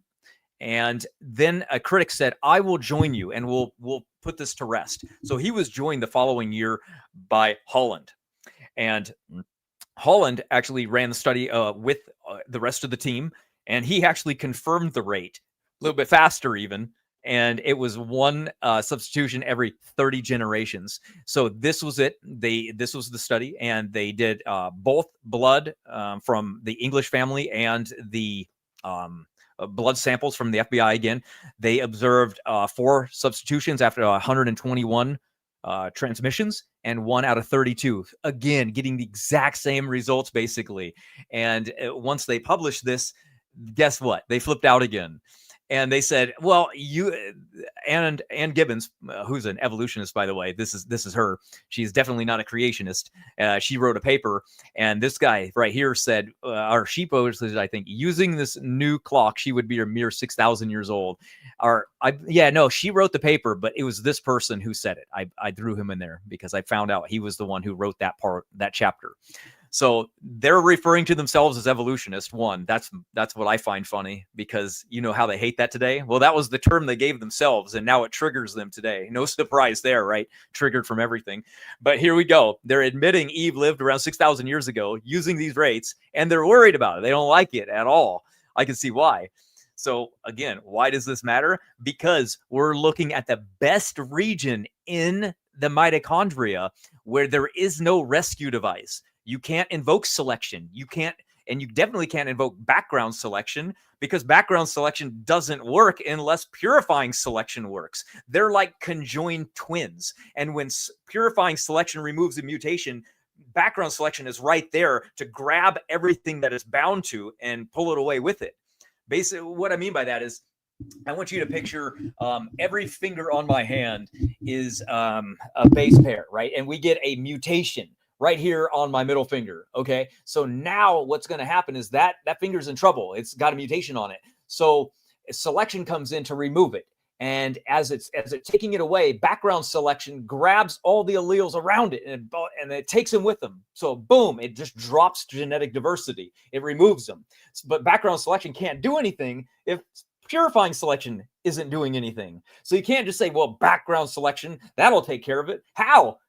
Background selection can't do anything on its own. So yeah, invoking background selection is even a worse argument than purifying selection is. And that's already a bad argument, because look, they've already admitted in these papers that selection isn't what's causing the discrepancies between these phylogenetic mutation rates and the pedigree mutation rates. They've already accounted for it. They've looked for it, and it's not occurring. That's why the single generation pedigrees are just as accurate as the 6th generation, the 11th generation, the 30 generation, which you're about to see.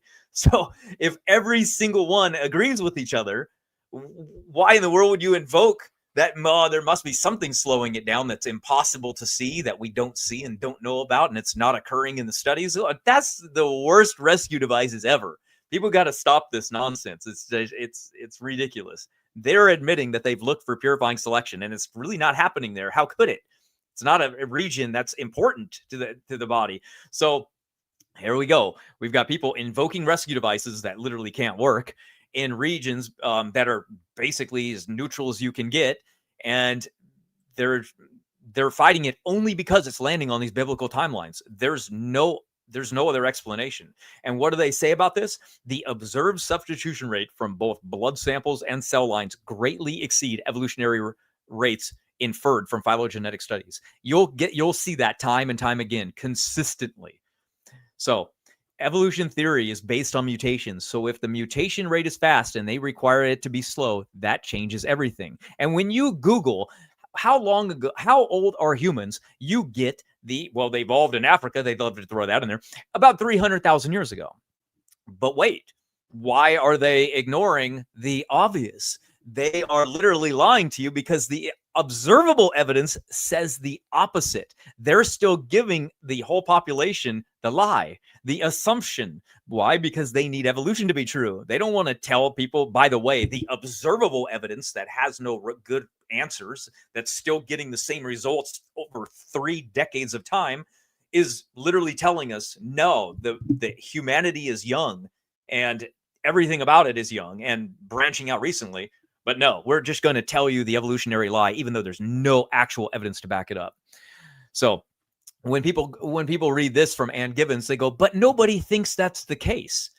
Well, the question to ask yourself is, who cares? The author's personal view of the past is more important than the actual results of the study. I don't care what they think. I care what the evidence says. And the evidence says the author's opinion doesn't matter. The evidence does.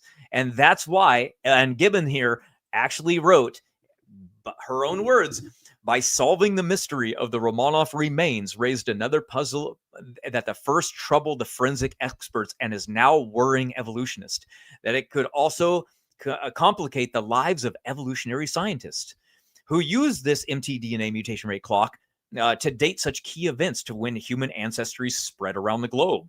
Evolutionists have assumed that the clock was constant, ticking off a mutation every 6,000 to 12,000 years or so. Regardless of the case, evolutionists are most concerned about the fast mutation rate, and they should be. And they are today. They're definitely scared. Why do you think they hate this so much? They hate this data because it completely refutes them and it destroys all of evolution. They cannot explain the diversity of life on Earth if the mutation rate is exactly like we see it.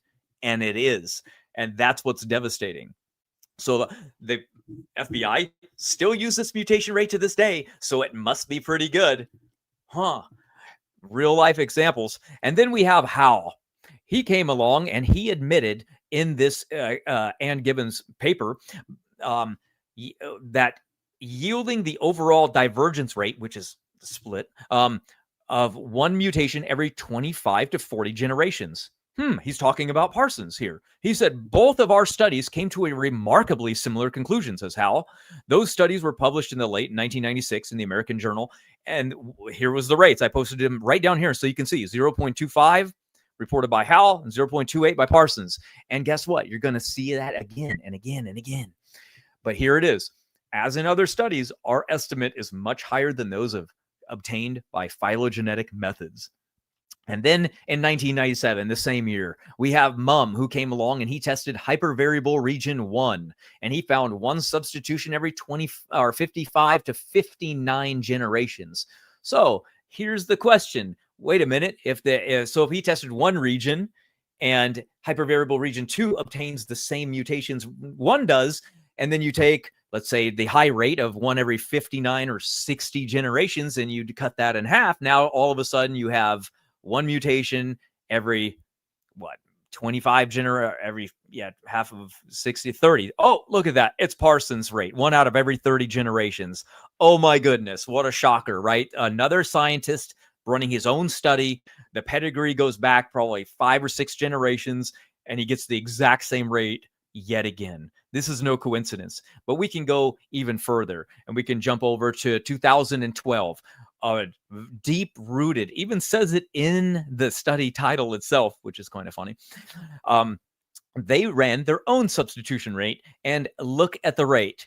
Oh, look, remember how on Parsons 0.25? Oh my goodness, there it is again.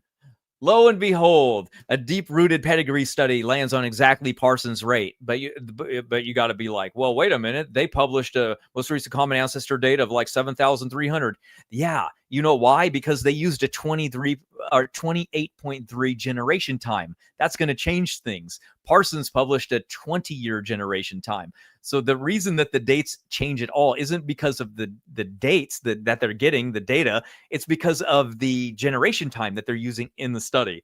It's just time and time again. But then we go to a massively deep pedigree, one of the largest I could ever find. I think it goes back 32 generations. It's just massive. Look at what they found. It's the exact same, by the way. Hypervariable region 1, 221 generations ago, 6,600 years. Hypervariable region 2, about 275 generations. They combined them about 7,425 years ago, or 247 generations ago, is the midpoint for the most recent common ancestor of all. Adjusting to Parsons' study using a 20-year generation time, you have the most recent common ancestor living 4,940 years ago. So the rate is even faster. But wait a minute, I thought the rate was supposed to get slower over time. I thought the deeper the pedigree was going to be, the more selection was going to come in and save the day and slow the rate down for evolution. Uh-oh, it did the exact opposite. They're in so much trouble, it's ridiculous. They're just fighting the inevitable at this point. But then we have another study, 2012, Magradal. Here she promoted, another one. We found the rates 13 to 42 times higher than most phylogenetic estimates for hypervariable region 1. Shocker, I know, at this point. Then we have Christina Santos, 2005. They counted 11 substitutions out of 321 transmissions. Basically, one mutation every 29 generations.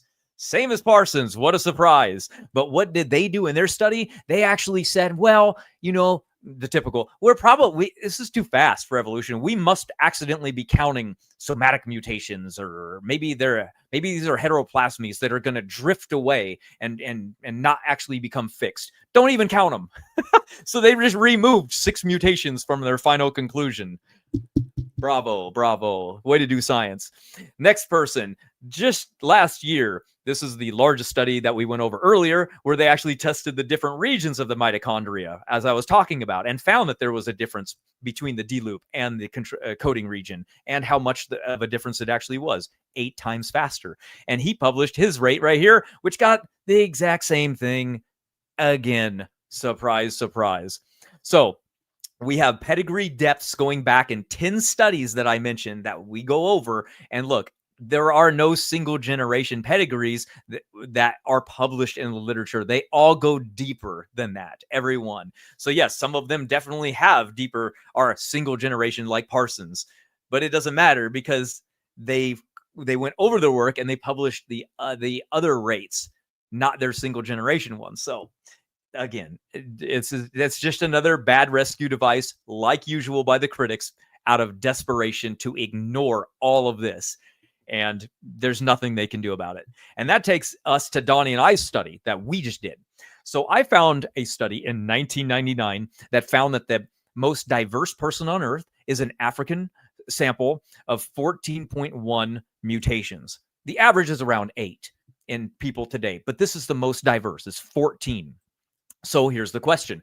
14 maxed fixed substitutions in the D loop, maybe around 6 in hypervariable region 1, maybe around 8 in hypervariable region 2, because it ticks a little bit faster, but not much. So we ran our own study, said, hey, look at this. Let's see what's going to happen as we use the variation from these studies, from Howell all the way to the most recent one, which was Agnar Helgeson, that said, maybe it's as slow as 1 substitution every 45 generations. Okay, let's use that. Break it down right through the middle, and we get about 34.48 generations. There's a coalescence calculation. We land again about 6,500 years ago with a 25 to 30 year generation time. Everything lines up so well. And then you can do a fixation rate based on the biblical scenario, and anyone can do it because everyone has access to AI now. So there's no excuse. And so when you see studies like this, the present study, as well as those of the Ludstorm, suggests that either a much more recent common ancestor to modern humans, or the evolution of the mitochondrial genome is not a reliable clock. What do you think? Decade after decade after decade, improving the technology that we have, and we still get the same results we got 30, 20 years ago, landing on the exact same date. Obviously, selection isn't slowing anything down. Obviously, the region is neutral, and obviously, we see the maximum amount of fixed differences with this such a low amount of fixed differences with a fast mutation rate. Come on, people. There's only one answer to this. Why is it landing on the biblical timeline? It's so obvious. So critics go, you guys only talk about Parsons. Yeah, we usually only do bring up Parsons. You know why? Because we usually don't go on tirades for hours trying to talk to people about this subject. We usually just bring up one because most people are like, okay, that's cool. That's all I need. That's amazing. That's great. They don't think we're liars like the atheist. And so I just say, okay, let's just prove it. Let's just go through tons of studies and then rip them to shreds. And what do? They'll point to little tiny studies. Well, what about this one? It's like, it's great. And then you read it. It's like, they're not even trying to get a substitution rate. Why did you bring that study up? It's a study about who's related to who. And they published a mutation rate because they did it, but that wasn't even what they were trying to do. So they did a sloppy job, and they would only count like fixed substitutions or something like that. And the critic doesn't even know that, because all they're trying to do is look for any substitution rate study they can do to slow the clock down or to not find a mutation to go, ha, we got you. Ignore 99% of everything else. It's just so pathetic and so desperate. Anyway, so if all of these experts in their field of genetics are wrong, why? How are they wrong? Don't tell me that pathetic excuse of background selection is probably doing it. That's just dumb. Mutation rates. This is another example of multiple examples that puts a time limit on the entire humanity, animals, which we will go over next if you want to. But check this out. We also don't have it in genetics and pedigree mutation rate studies. We also have it in genealogies. So genealogical studies and rates and mathematical simulations get the exact same thing, except there's a little caveat down here.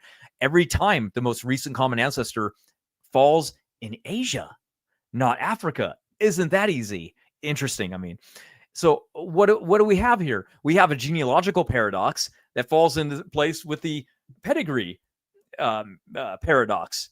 We have the same thing. Population growth only goes back about 5,000 years. You know what else does? Population growth rates. Uh-oh, that's not good. We have the diversity of haplogroups exploding out of the same region.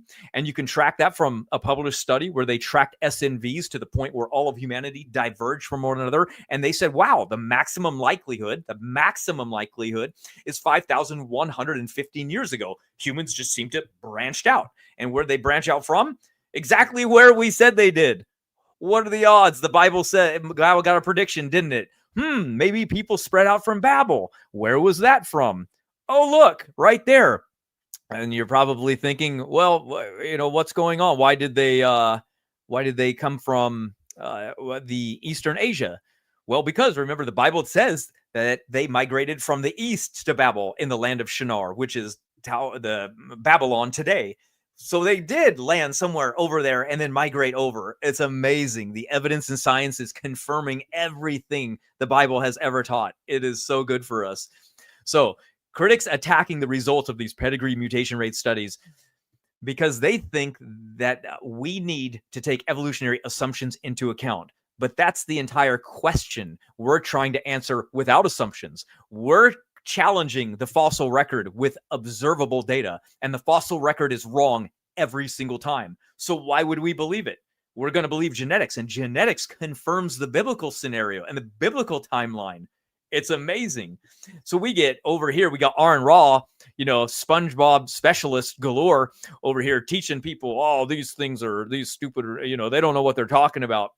Meanwhile, he doesn't know about any of these things. And what he's heard secondhand. Somebody brought up one of these pedigree mutation rates. Vish vaguely said, the most recent common ancestors only a few thousand years ago. He said, oh yeah, I've heard of this study before, but you can only get that if you use the fastest of the fastest rates. That's the only way they can do it. It's like, what? So he doesn't know anything about the studies. He doesn't know what their rates are. If they use the fastest rate, even we're in trouble because the most recent common ancestors are like 3,400 years ago. It doesn't align even with our timeline.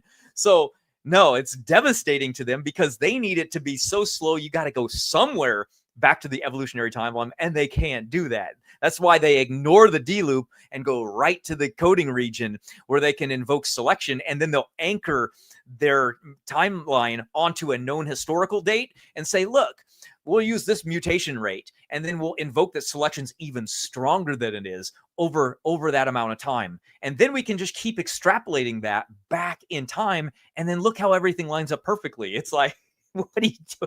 You just made up your own timeline. You just anchored it something real, and then moved that into the fake past, and then say, look how that proves it. No, that doesn't do anything. It's just ridiculous concept. It's basically like, okay, we're just going to retrofit the data and then show everybody how well it worked.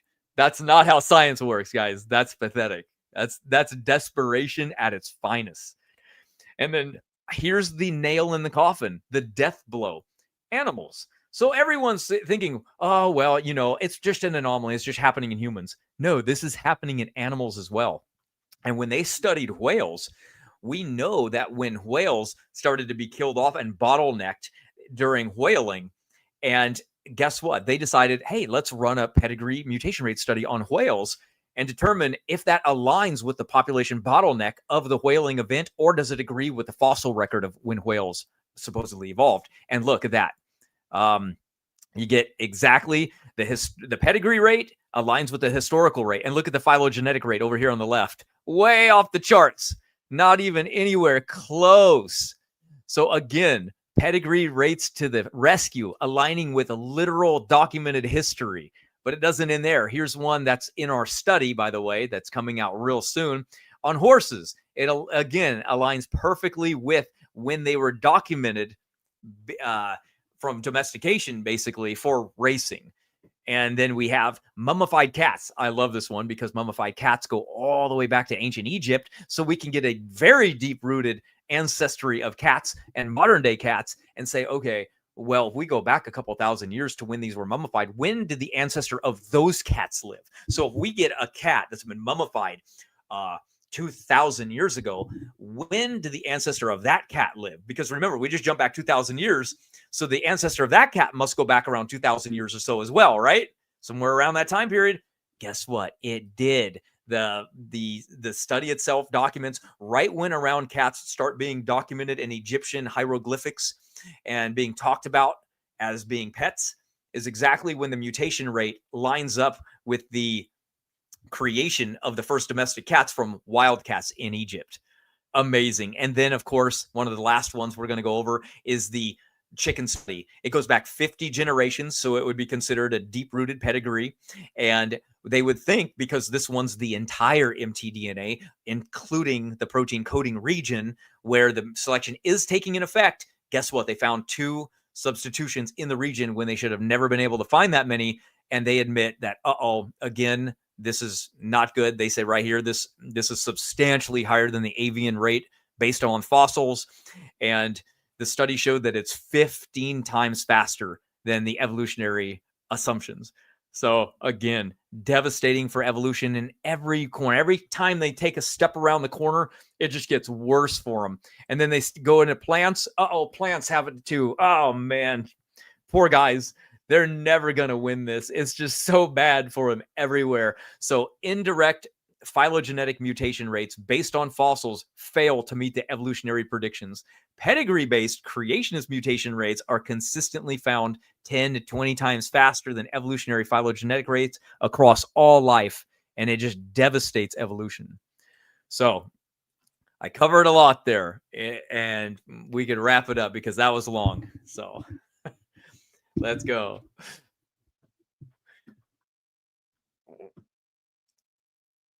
If not, I can keep going. Don't worry about it. Oh, you're there. Okay. Yeah. All right. Yeah.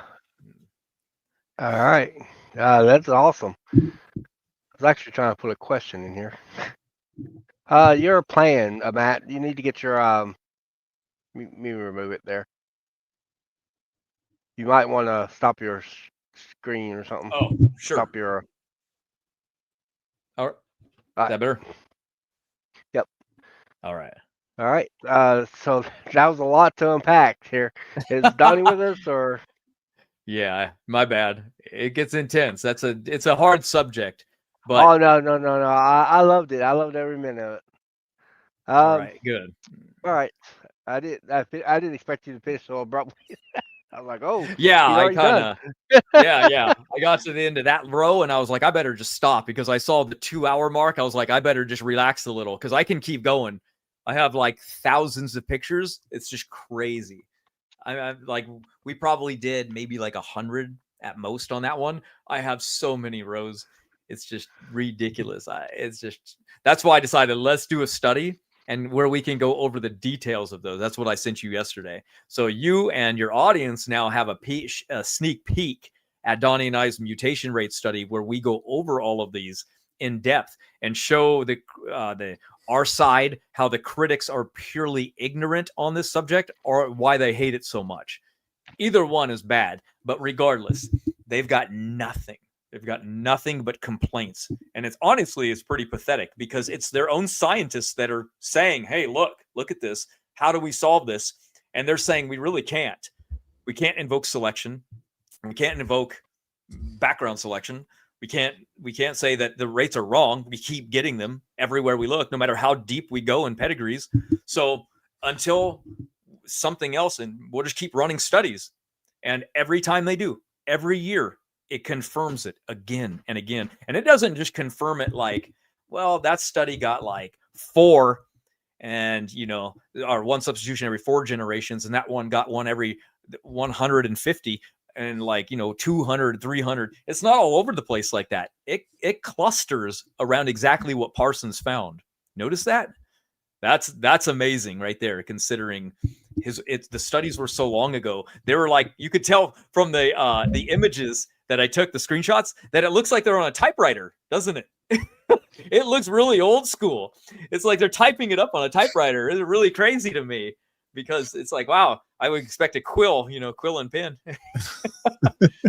And there they are proving it right after 30 years.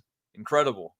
Hey, Well, Donnie, I see where you're trying to share your screen. Did you want me to put that yeah, on there? I wanted to go over a couple of these points and maybe get Matt to expand on them a little bit too, because our goal, one of our goals for this talk, this seminar on mutation rates, was just to put the topic to bed.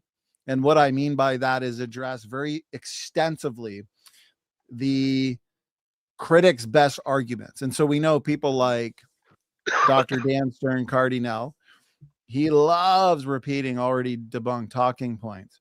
And so I wanted to highlight even more, especially because some of these slides did not show at the end. So it might be a good opportunity to reiterate some of the points. But anyways, Matt, as you know, brother, people like Dan, they like to say, oh, well, we're cherry picking studies, or we're ignoring other studies that seem to confirm what they're saying, that the mutation rate is slower.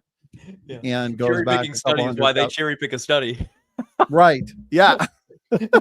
So Projection. in my slides here, would I be right to say that people like Dan are looking to demographic distortions? For example, here, the Canary Islands, Tristan da Cunha, Norfolk.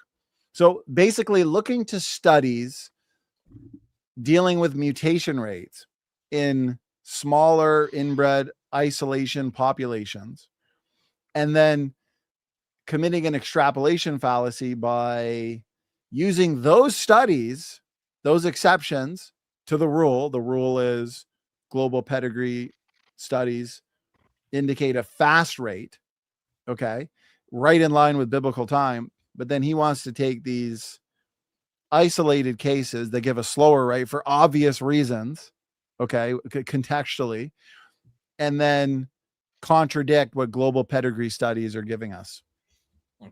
Yeah, they really like pointing out a couple studies in particular, just a handful though, but they're always studies that do something very, very different than the other studies. Like, for example, in one of them, the study only counted homeoplastic fixed substitutions. They didn't even look at all at heteroplasmic mutations, which are known to drift to fixation. So if you're running a substitution rate, you're going to be looking at those types of mutations to count them in your study, because you're looking for the arrival of new mutations. When they don't do that, they're just looking at the end conclusion and saying, well, the rate must be slow. So Right. They're not trying to do a mutation rate study, for example. So that's what Sudyal 2007 did, right? They didn't even try to do a mutation rate study. But they go to it and they say, well, look at the mutation rate. It's real slow. Well, yeah, it's because it's not a mutation rate study. They wrote one down, they published one, but they weren't trying to even get one. They were only trying to get who's related to who. So that study is already written off because it's pathetic. It's not meant to be a mutation rate study. Then you go to another one and they're like, well, look, that one's slower. And then what do you find?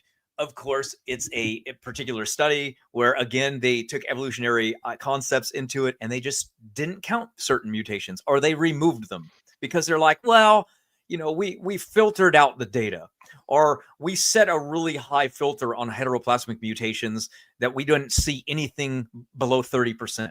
It's like, what? Well, why? So they take their evolutionary mindset and they implement it into a lot of these studies. Even Right. some of the studies that I presented today, those are the results if you read the data. But some people might go to those studies and say, but look, they published a slow rate. Exactly. Of course they did, because after their evolutionary mindset, where they filter the data and they calibrate it, they publish a slower rate. But when you read the study, you see every single time they get the same rate. So what do? Just like they complain about ginseng. Well, those studies on the Y chromosome, they don't they published a slower rate. Where did ginseng came out? He just made that up. No, he didn't. He took it directly from their supplemental data. He can read between the lines, and he's saying which evolutionists can't do is read between there's a lack of critical thinking skills, right? Yeah, exactly. That's why I was like, me and you should just do this study and go in detail about all of these studies. And that's exactly what we did for everybody. So when people have questions like, what are the arguments against this? Well, now you have our study to go to, because it'll clear up all of the arguments from the critics, because we'll go over those studies. There's So only, what like I about said, when there's only a people? handful. So what about when people like Dan say, well, the studies you're looking at, like Parsons, it's only a few generations, and that's not enough to give us a good mutation rate, because those are going to be filtered out anyways. They're going to be lost for a number of factors that they'll point to. What's a good response? One, that was his assumption, because he thought they were single generation. I showed earlier that they're actually not a single So he was generation. wrong. Yeah, so he's actually wrong. The published data that they did was on the Oxford line, which is 6 generations deep. The following year, they published 2 rates, and one was about 2 to 3 generations, and the other one was 5 to 7 generations. So again, they published the data from deeper anyway. So it doesn't really even matter what their opinion is. So he got that wrong. So not only is he wrong right out the gate, he's wrong that selection is even slowing it down to begin with. So remember, his whole thing is you only get this fast rate if you look at a single generation. Well, Parsons didn't do that to begin with. And even if he did, the rate is exactly the same anyway, because selection isn't slowing it down. Right. So who cares if it's 1? It could be 1 to 30. It's the same rate every time. So what do we know from that? We know that you can't invoke selection for the region. It's neutral. So they've lost their favorite and really their only rescue device. Which means, and so many good points. So Brian, bringing you into this, do you see now, and to the audience as well, Rebecca in the live chat, good to see you, sister. It's a blessing to see that Rebecca can see that Dan is simply dodging and repeating and not engaging. So do you see that purifying selection doesn't save the day for them? These other mutation rate or so-called mutation rate studies don't work for them. Background selection, all these different arguments, right? So do you notice how fascinating this data is? For example, here from 2007, Rob Carter's paper, Mitochondrial Diversity Within Modern Human Populations. Notice how one bar is extremely large and the other one is short, showing a distribution where basically all humans are overwhelmingly similar in the mitochondrial DNA, with only a small number of differences separating most lineages. But if deep time evolution were true, in light of the mutation rate, then these bars should be totally different. We have more diversity, so this should be higher. It should be skewed. This should be higher. This should be lower. And a good analogy here, what we observe is if you were to walk into a room and you're wondering how long has this candle been lit? Well, if it was lit for a long time, or if the mitochondrial DNA, if the mitochondrial chromosome has been inheriting mutations, accumulating mutations for a long time, well, then you'd expect a lot more diversity. In terms of the candle analogy, you'd expect it to be almost gone, depleted quite a bit. But what we actually observe is that the candle hasn't been lit and burning for very long, and the mitochondrial chromosome has not been accumulating mutations for a long time. That's why you can look at the mitochondrial consensus sequence, where you've basically got Eve in the middle. And the question we're concerned with as creationists, how long does it take from Eve, from a created sequence? Because evolutionists are going to say, well, Eve consensus sequence is a coalesce sequence. So it's not the original, it's not a created sequence. So how long does it take to accumulate the differences that we see? Well, if you actually plot the differences around the Eve consensus in the middle, okay, you're going to have, and you do it through dots, most dots are going to be very close to the sequence, because most people are only separated by a few DNA differences, with a few being further out, right? Let's say in African lineages, and they're differing by what? Maybe 120 to 140, Matt. But as we went over here, we have plenty of good responses for why some African lineages have more mutations. I mean, right from the conventional literature, I went over at least 1 or 2 papers that show mutation rates are higher in certain regions. But the nesting. So notice this, the phylogenetic nesting. I don't think this slide showed up in my presentation. Maybe Matt, you can speak to this a little bit too. And so we got Africans. They've been documented to experience faster mutation rates in certain genomic regions. There's one from 2022. More recombination hotspots. Okay. So faster mutational and recombinational activity naturally produces more branching and scrambling, which makes other groups appear nested within them, even if all populations share a recent common origin. Okay. So epicenter bias, basically everything's going to nest according to where you put that root, where you put that starting point. So of course, evolutionists are putting it in Africa and then interpreting the nesting pattern as meaning that Africa's older. It's an older population, and we all come from Africa long after 6,000 years. Okay. But that's what I call the epicenter bias, because wherever you put that hub of genetic diversity, so put it in the Middle East, then the nesting pattern reflects the out of Babel model, because the evolutionists are taking realities like Africa has higher genetic diversity, and then they're rooting according to that assumption, even though the amount of diversity is not necessarily linked to time, but certain processes, environmental processes, mutation rate processes, variable mutation rates.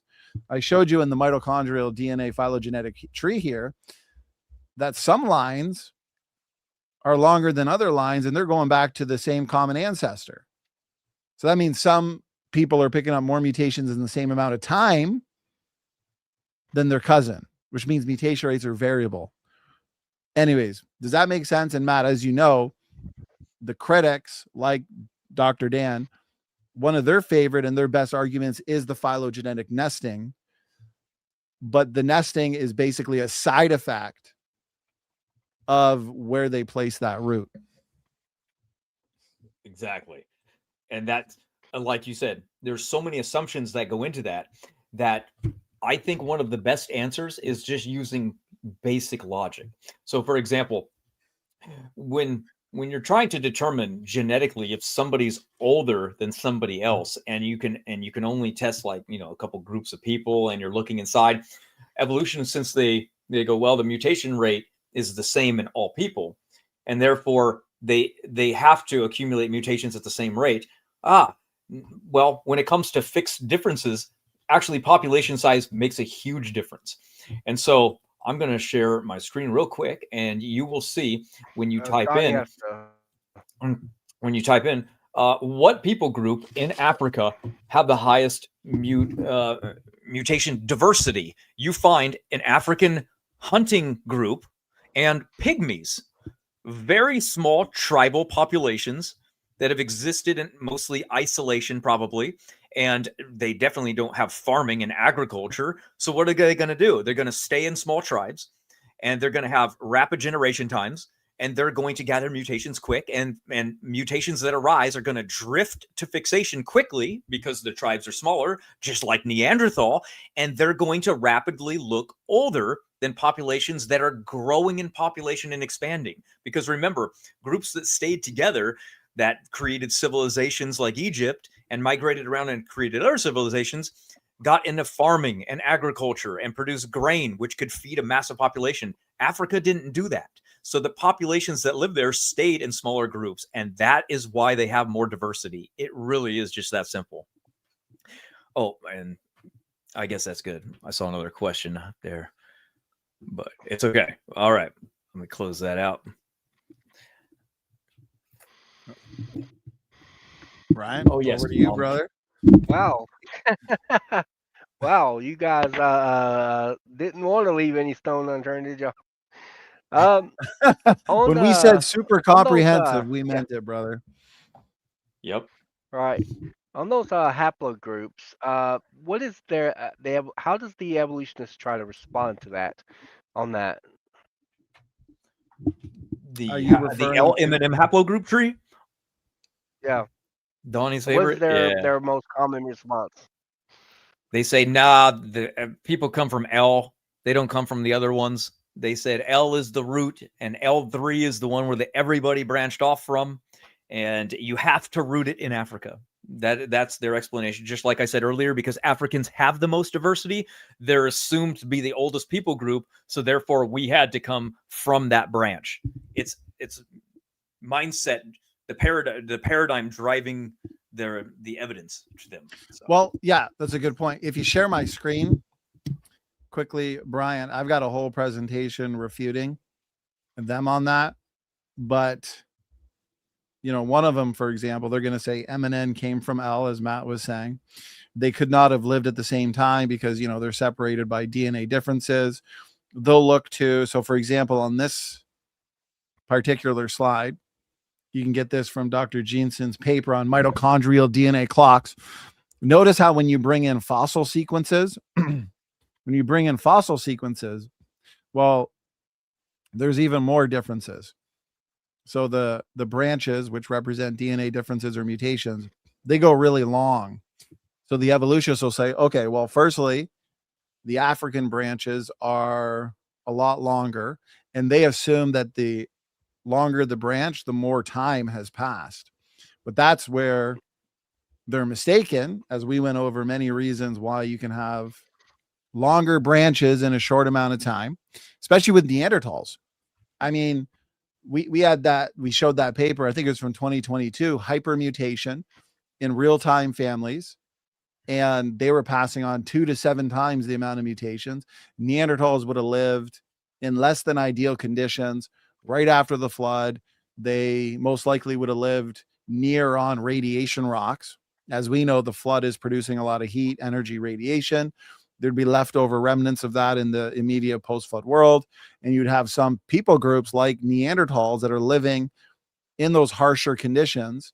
And as a result, it's affecting their genetics, affecting the mutation rate, destroying DNA repair enzymes, passing on more mutations. And I just recently published an article here that I'd recommend people check out on my Patreon. The LMN haplogroup bombshell gets even stronger, Brian. And I address the newer objections that have come in, because going back a couple of years ago when I gave this talk with you, and I also published an article on it, more objections have come in. But I think the biggest one is when they say, as Matt knows, well, LMN can't be the daughters-in-law of Noah because they could not have lived at the same time. They're separated by DNA differences. Yeah, they're only separated by short lines. Remember, I showed this in the presentation. Look at LMN. These are the lines separating those nodes. There's only a few DNA differences. There's less than 10 separating them. Once you get to other haplogroups like the R haplogroup, notice how the line is longer. So more DNA differences, probably was not living at the same time as these three, so not contemporaries. This could be a post-flood Babel diversification event, would be the point. But here, LMN could represent Noah's 3 daughters-in-law because they're separated by shorter lines, which means few DNA differences. They could have come from different families, different histories. And I have that here. Notice this.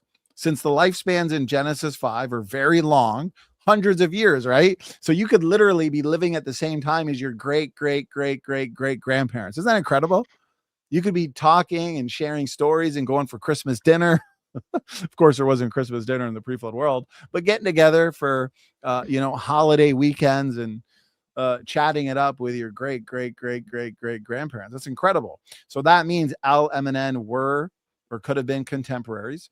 Genesis describes long lifespans in the pre-flood world. Therefore, we should expect what? A lot of overlap.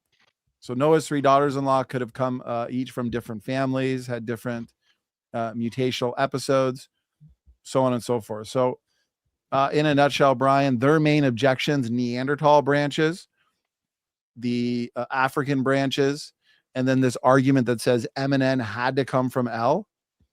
It's totally based on evolutionary assumptions, and we've addressed those. Right. Can y'all explain the mutation rates? I know y'all talk about how this was not fitting the evolutionary prediction on the mutation rates. What exactly did they predict on the mutation rates? What would we predict on the mutation rates? And what does the mutation rates actually show there?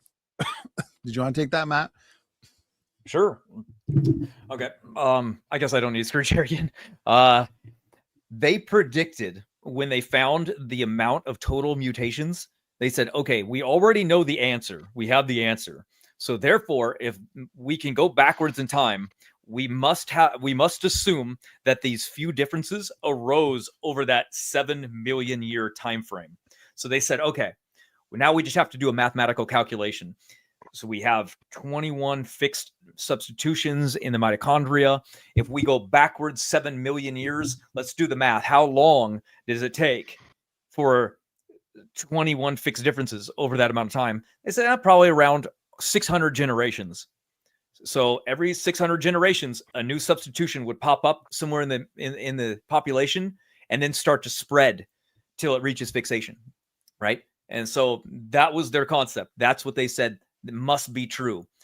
If young Earth creation was true, then we only have about 6,000 to 7,000 years or so before the mutation rate, a substitution would arise and then drip to fixation pretty rapidly, because we have a population growth, then a drip, and then population growth, and then the Tower of Babel split, and then the world fills up rapidly, right? And based on population genetics and what we know about population growth rates, even tribal hunter-gatherers have a high have a high rate of population growth. And evolution needs a population growth rate of net zero. That means the population growth doesn't go anywhere. It remains stable. Well, now you're in real trouble, because you have a lot of inbreeding and you have lots of fixation happening and a fast mutation rate. So they can't have their cake and eat it too. They're in huge, huge trouble with fast mutation rates. And that's the key. And that's also why they can't explain the data. It's just devastating for them.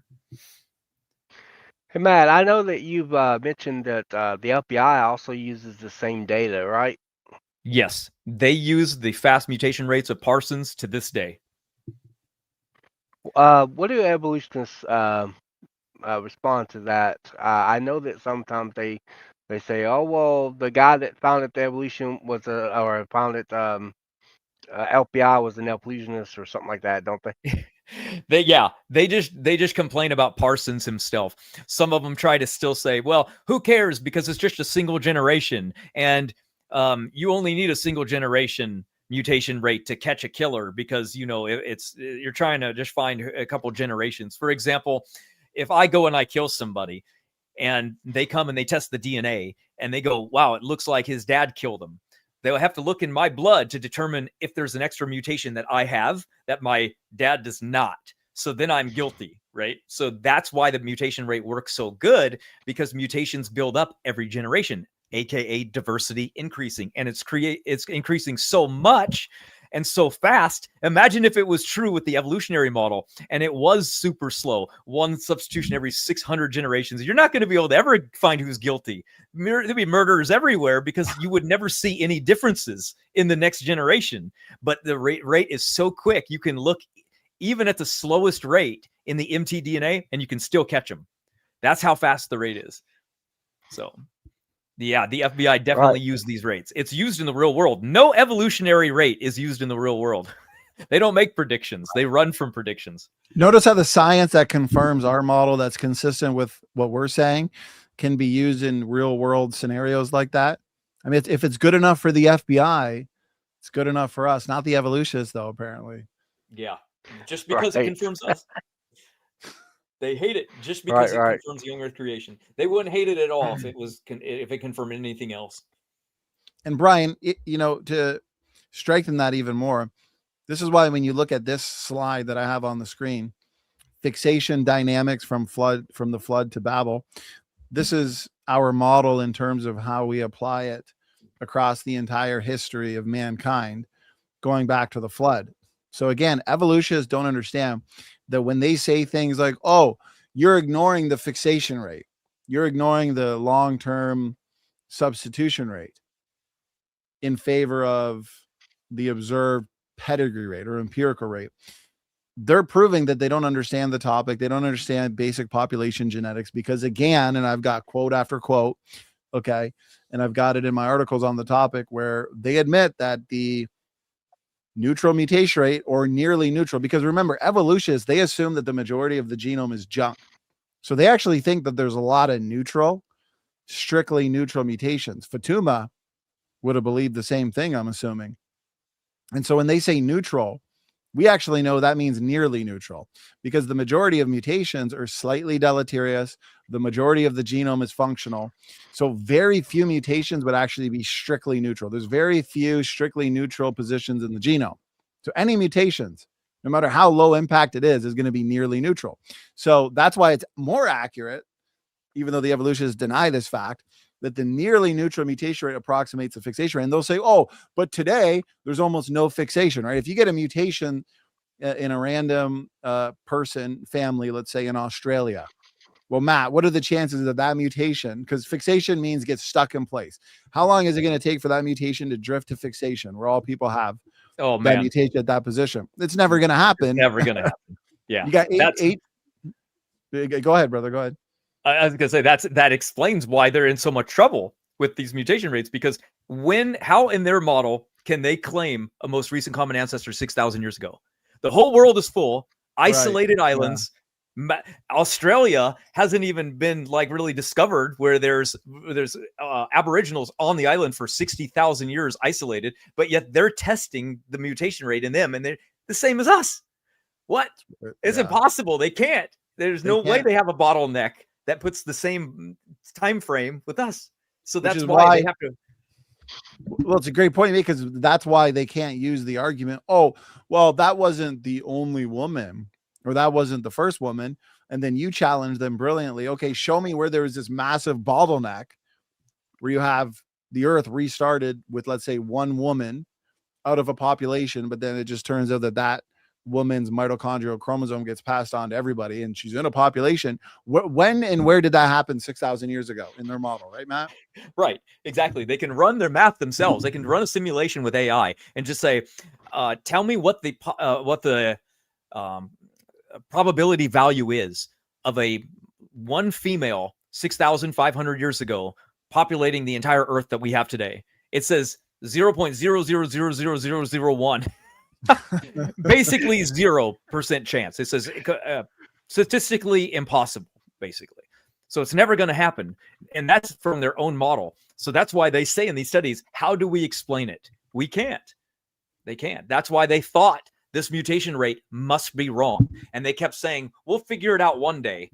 Well, when's one day going to come? They've confirmed it every year for decades. Right. Just last year. And that's why in the bigger picture, and let me make this point, Brian, let's throw it to you and move to the next point I want to talk about. But I want to make this clear to the audience and the critics. When they say, oh, you're ignoring the fixation rate, they don't understand that fixation is 0 now. Like we just said, that mutation in Australia or China, it's not going to spread to fixation. That's because today we got 8 billion people spread out to all parts of the globe. In the evolutionary model, they don't even know their own model. Most of their history is spent in Africa in smaller populations, not spread out, in isolation. So yeah, they had faster rates of fixation. That's why someone like Fatuma can say that the neutral mutation rate approximates the fixation rate. We as creationists, notice how it fits our model beautifully. We got a fast mutation rate, somewhere between 0.05, 0.1, let's say, every generation, okay? Then you've got that roughly approximating the fixation rate, because after the flood, you have fast fixation from flood to Babel. And then they're going to say, oh, well, the population would have been too rapidly expanding. Okay. For one, we don't exactly know how fast it was accumulating. It's an assertion to say, well, the population was growing far too fast after the flood to Babel to slow down fixation. I mean, the Bible does indicate that the population is rapidly growing, but how rapidly, right, is the question. But the point is, they're still congregating. They still haven't spread out. They're still in smaller populations at Babel before they spread out to all parts of the globe. So you got fast fixation for that at least 100 years. Then phase 2 is the dispersal event. And then people spread out to all parts of the globe. The population grows to what we have today. So we have low fixation today. But that rapid rate of fixation from flood to Babel keeps that fast mutation rate equaling or approximating the fixation rate. So when Jensen says things like, well, he treats the mutation rate as a fixation rate or substitution rate, Matt, there is logic to that, because your fast mutation rate is also going to mean a fast fixation rate. Exactly. And that's what Jensen did. And he did them a favor, because when he ran his study, he said, I'm not even going to count heteroplasmic mutations. I'm going to just count fixed and do evolution a favor, because the second I add heteroplasmy, it's going to be 4 times faster. So when people go, well, he's probably counting heteroplasmic and somatic mutations on accident, he goes, maybe, but guess what? I'm going to do you a favor and not do that. I'm going to try my hardest to not count those. And it still worked out. Still worked out. You got to love when you give them the benefit of the doubt, just give it to them, and it still ends up working in our favor. Still works. They're in so much trouble. That's what I mean. They can't handle this. Hey Matt, you mentioned that there were several people that actually they just couldn't believe that the mutation rates were like that, and then they just kept on trying to do more studies, thinking that they're going to refute it, and then it comes back the same. Is that right? Yeah. Holland was one of them, but he was smart enough to join the team and said, I want to see this for myself. And get this is going to blow your mind.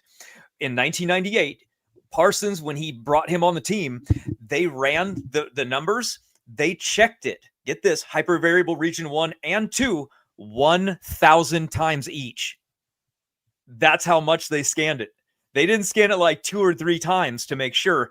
They ran it through the system 1,000 times each one, just to make sure. You talk about really double checking your work. That's crazy. And it literally confirmed what he'd had the year before. And he was no longer a critic. He said, answers my problem. That's why, because that's when Donny and I reached out to Parsons ourselves, and he got back to us angry. He said, no, don't waste my time with this. I've already dealt with this for a decade, and no one's going to refute my work. It's not going to change. Decade after decade is going to pass, and no one's going to refute my work. And now I know why he was so confident, because you're looking at the D loop. You're looking at a region where selection cannot affect it. And his scientists, he had 10 of them in the world that were the best. They're still working to this very day. We're like, this mutation rate is legit. This is the way to go right here. We're seeing a legitimate actual clock, and this is the best clock there is. That's why so many studies use the D loop. Why do you think they focus on this region? Because they realize if I look at the entire mtDNA, or I just look at the coding region, natural selection is working there, and we're not going to get a very accurate clock. There's going to be too much guesswork. So let's focus on the area that matters the most. And when we do, what do we find? Lots of fixed substitutions in those areas, around 14. And then when we look at the control region, what do we find? Not very many, only around 7. Well, that's exactly what we would expect if the mutation rate's 8 times slower and you have about 6,000 to 7,000 years. That's exactly how many would arise giving selection to that region. So it actually works in favor of us still. So the region that is affected by selection is 8 times slower than the regions that we look at, and it has about 6, 7 mutations that are substitutions that are fixed. It's exactly lines up with what we see. I mean, so Matt, are you saying that they're ignoring the areas in the mitochondrial chromosome that are accumulating mutations neutrally that selection can't really do anything about, which keeps that rate high, and focusing too much on the region that is that selection can act upon? Yes. Removing those, but what about the mutations that are not filtered out? Right. So what they're doing then is they're looking at the studies to give the slowest rate possible, and then they're extrapolating that over to the entire mitochondria, or they're and saying, oh, well, like, you shouldn't look at those D-loop studies because they're too fast. What do you mean they're too fast? The geneticists themselves say this is the best clock. This is the best region to look at. You want to look at the bad region, because if you can slow it down as much as possible, it can almost get to some evolutionary clock rate. That's how desperate they are. So they play the card as if we're denying purifying selection is real. Yeah. They go, you guys are looking at these mutation rates and ignoring that over time selection might be affecting it. It's like, no, you're on the page 1. We're talking about apples. You're talking about oranges. We're looking at the region where selection has no effect. Okay. None. That's why you can't slow the rates down. That's why the experts are saying selection has no argument here. It plays no place in here. So it's true. If you do look at the coding region, selection does take effect there. And so you have to go, okay, deeper pedigrees do matter, because you have to say, well, how strong is selection? How many are erased after 5 generations? How many are erased after 10? Then we can get an actual rate. And we've done that. And that's how we know it's slower by 8 times. That's okay. That region we've accounted for. So it lines up still with the timeline because there's only 7 fixed substitutions there. Right. It works perfect. And to clarify for the audience, because those coding regions, those genes are critical or vital for cellular energy production. So you get a mutation there, well, there's not going to be reproduction. The person who gets a mutation there, or the embryo that gets a mutation there, is not passing on their genes, because that person, they're not going to be surviving. But what we're focused on is the mutations that aren't that big. And that's why in my slide, I'm not going to screen share, but I'll just kind of reiterate it. My slide titled Purifying Selection to the Rescue, where I compare the non-synonymous versus synonymous proportions, because that's what people like Dan and Zach Hancock look to. They say, oh, look, there's a lot of selection because of the ratios that we see in non-synonymous versus synonymous mutations, the non-synonymous being protein altering changes that apparently selection can remove. But we're not disagreeing with that. We're pointing out the fact that all that simply does is shows what we've always agreed with, that harmful mutations that are above that threshold of being neutral or nearly neutral, they're filtered out. But that does not actually do anything to reduce the global throughput of fixation over generations, which is fast. Exactly. And when we look at these control region, it's not the coding region, which means it's only doing like transcription, very trivial things. So there's no harmful mutations that's going to kill you there. So selection's not acting upon it. If selection's not acting upon it, background selection's not acting upon it. So how are you going to slow the rate down? Magic? You can't. Yeah. You can't do it. Hey, Donnie, you talked about Y chromosome in your earlier discussion. You mentioned that recent paper that came out not too long ago. And speaking of rescue devices, in the paper and among evolutionists, they try to use sperm competition as a rescue device to explain those differences. How would you respond to that? Well, that's a great question. I would respond in the same way that I have been in debates and in my presentation, where I'm not interested in potential mechanisms or maybe sperm competition, unusual mating habits in chimpanzees means that there's going to be faster mutation rates, maybe faster rates of gene conversion, more deletions. Okay, just as I said in my presentation, naming mechanisms, naming sperm competition is not actually giving us a quantifiable model, a sophisticated mathematical model where you show us, firstly, let's see as best as they can a reconstructed Y chromosomal ancestral sequence, right? Because they believe humans and chimps, right? So you got humans and chimps. Chimps are supposedly our closest cousin. We go back to a common ancestor roughly 6 to 7 million years ago. What's a close approximation to what that Y chromosomal ancestral sequence would have looked like? Then we can actually test what they're saying and see where the gene deletions happened, where the changes occurred, which lineages. Because the problem for them is that they need to explain more than just gene loss. They need to explain the addition of genes. And if I could, just to make this answer slightly more thorough, Brother Brian, is I have an article here that I just put out that I highly recommend people check out. Why the bonobo chimp comparison doesn't help evolutionists. Okay. Firstly, to evolutionists that are watching, the challenge that still goes unanswered, we're looking for a rate-based population genetic model showing the required duplication / deletion. So yeah, they can invoke sperm competition all day. They've been invoking sperm competition since the Hughes et al. Paper in 2010. And they've always admitted that this is all untested. These are untestable or untested hypotheses. And that's why I have an entire list of questions here where I want them to model the changes that need to take place, simulate them, quantify them. To an evolutionist, screen capture this. Here's the questions I have for you. They list mechanisms all day, Brian. Well, what about sperm competition? But they never demonstrate that those mechanisms can actually produce the required changes in the required time. But then they'll say, as you know, oh, well, chimps and bonobos, you believe that they go back to a common ancestor and they're pretty different.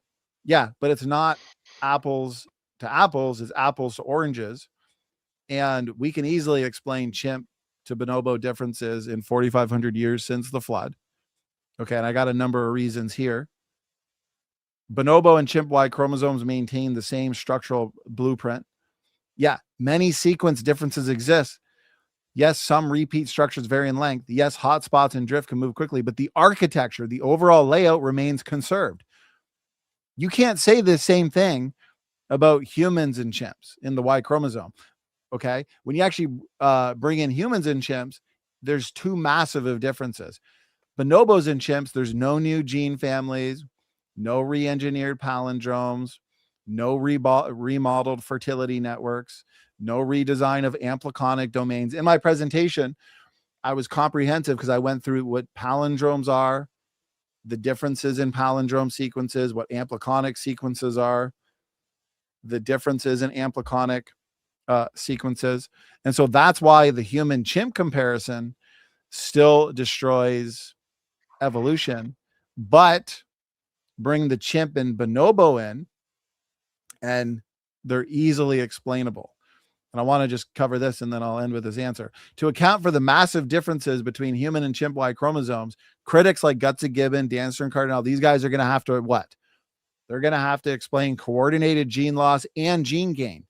Chimp to and bonobos back to a common ancestor on the ark. We don't have to explain any gene gain. They have to explain synchronized duplication events, wholesale reclustering of ampliconic regions. We don't have to do this with chimps and bonobos. That's why it's easier to model out. Does that make sense? Preservation of male fertility through all disruptive stages, simultaneous rewiring of multi-gene regulatory networks, chromatin domain reorganization with no loss of function. And so the bottom line, human to chimp Y chromosome differences are structural engineering differences. Chimp to bonobo differences, it's not equivalent, it's not parallel, it's not analogous. Okay, there's sequence drift and repeat length changes. And so we can easily account for those differences. And they seem to make that argument, Brian, implying that comparing chimp to bonobo Y chromosome differences and comparing humans and chimps is apples to oranges when it's not. It's completely different required changes. One is empirical, the other is evolutionary philosophy. It's funny how they love the apples and oranges thing, just like with the mutation rate. Ignore that region. It's way too good under their blood.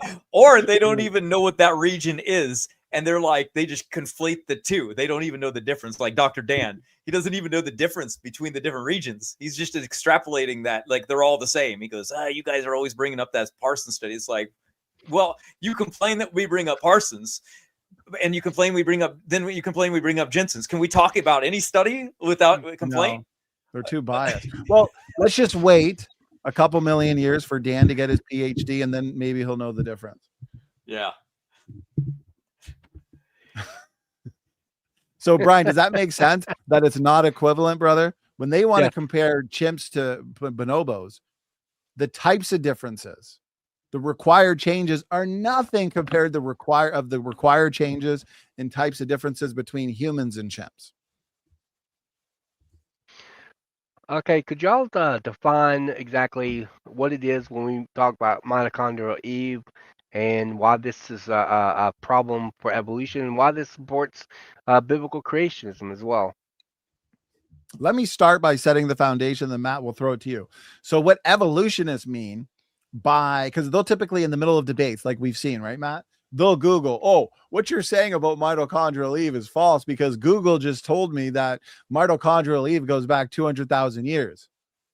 And we're like, okay, that's an assertion. You just repeated what Google said. Why do they believe Eve goes back 200,000 years? What's the evidence? Okay, we get that's what the secular community says. And so basically to them, mitochondrial Eve is the most recent woman of whom all living humans are descended from through an unbroken maternal lineage, basically female line.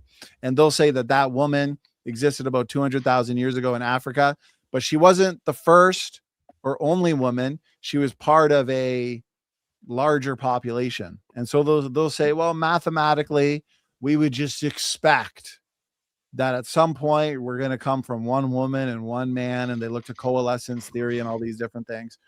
So Matt, let's throw it to you now. Why doesn't that work? Why is the way they view mitochondrial Eve, why is that a fairy tale? Why is it evolutionary philosophy? Because as you mentioned earlier, it's a retrodiction. It's something that came after the fact. When they realized how low diversity was in all life, not just people, because the human population is large. So they thought, well, the larger the population get, the stronger selection gets. So that probably weeded out a lot. But then they started testing animals, no matter if they were a small population or a large one, it was a paradox. It even has a particular name like Linwood paradox. And they said, wow, all life has low genetic diversity. How are we going to explain this? And there really hasn't been. It's still a massive paradox. It's called the population paradox is one of them. They said, well, there must have been catastrophic bottlenecks for each little population. Well, that's convenient. There's no evidence of that. In hunter-gatherer populations, they tracked them for a few generations and realized, well, that's not true. They need a population bottleneck like every few generations for this to be true. Then they said, well, there must have been a global bottleneck. So what they do? They went looking for one. Guess what they didn't find? They didn't find any global bottleneck anywhere. So that's why Erica said in my debate with her years ago, well, maybe the mitochondria just goes through its own bottleneck on its own. Maybe there's an invisible genetic bottleneck that just happens in animal life every so often. And I said, at the same time, what are they talking to each other? Is my mitochondria talking to yours right now? How in the world would it know to reset itself? That's ridiculous. That is just the worst. That is the craziest rescue device I've ever heard, except for when Snake was right, said, well, maybe man did draw that dinosaur, but it wasn't because dinosaurs lived recently. Maybe man lived back then. I was like, oh my gosh, you were almost there, man. You were almost there. So it's a retrodiction. They saw the low genetic diversity and said, we have to reset it. Let's just say there was a global bottleneck. So they said there was a global bottleneck, but they hadn't researched it yet. So then they went looking for it later and didn't find one.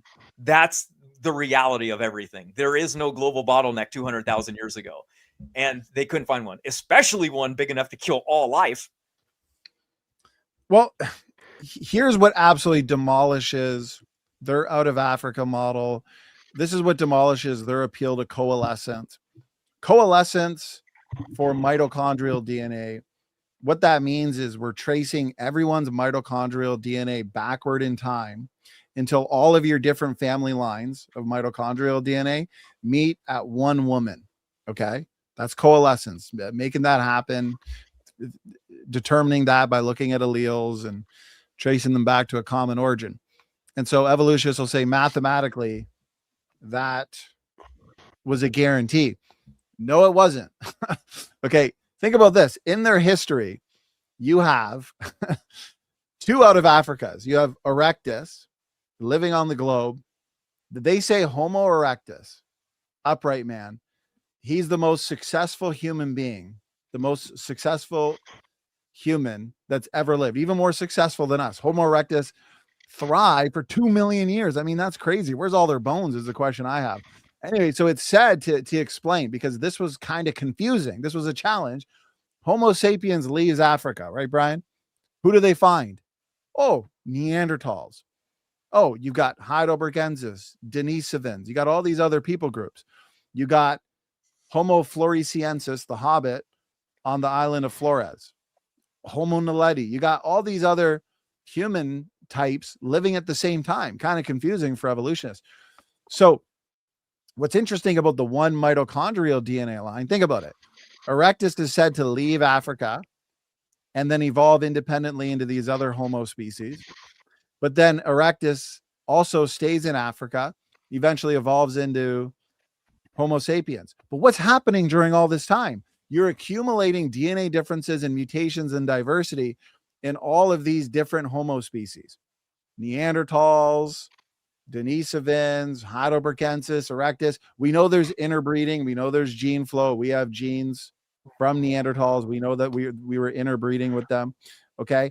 Also, a lot of these, the human beings in Africa, they're living in isolated tribes. So what you would actually expect, different tribes, different groups, different human species on the globe, inside of Africa, outside of Africa, in Asia and in Europe, Eurasia, they're accumulating all this different kind of DNA diversity in mitochondrial DNA, in autosomal nuclear DNA, and the Y chromosome. So why in the world, gentlemen, would we only find a single mitochondrial DNA line and a single Y chromosome line? We should find many. We should find many mitochondrial DNA lines, many Y chromosome lines, but yet we find a single mitochondrial DNA line and a single Y chromosome line. What I just explained in a nutshell, the evolutionary fairy tale, the evolutionary, interesting, would make a good fairy tale Netflix series, right? All these different Homo species competing with each other for domination and going to war and conquest. It sounds kind of like Lord of the Rings. But the point is, no, if evolution's true, Matt, should we actually expect a single mitochondrial lineage and a single Y chromosome lineage? Because everything I just described would tell us that no, we should actually find more diversity and more lines. And it gets even worse, because what did they just find last month? A human Homo sapiens skull in China dated 1 million years. So not only did Homo erectus live with all them, we lived with them too. Right. Yeah. Side by side. We were like, yeah, high five to the erectus. And then we're all living together. It's really bad now, because guess what? Now they've just tacked on a lot more time to this bottleneck and mutation rate, because now the mutation rate doesn't just have to go back 200,000 years, right? Now we've got to go all back to 1 million. Uh-oh, it's getting worse. So much overlap, right? Which is what we'd expect.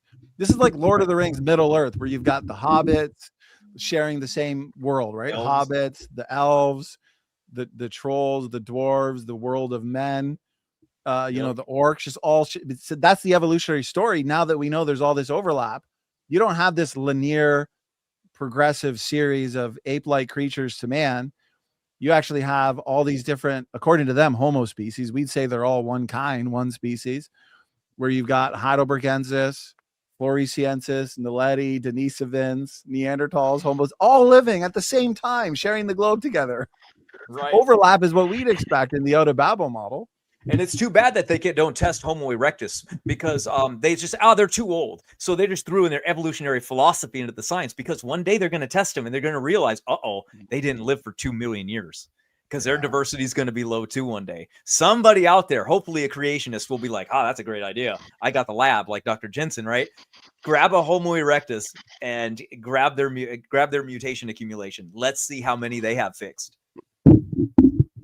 If they live for 2 million years, guaranteed they don't have. You know, interesting. Netflix just bought HBO Max. Yes. Or HBO or Warner Brothers, something like that.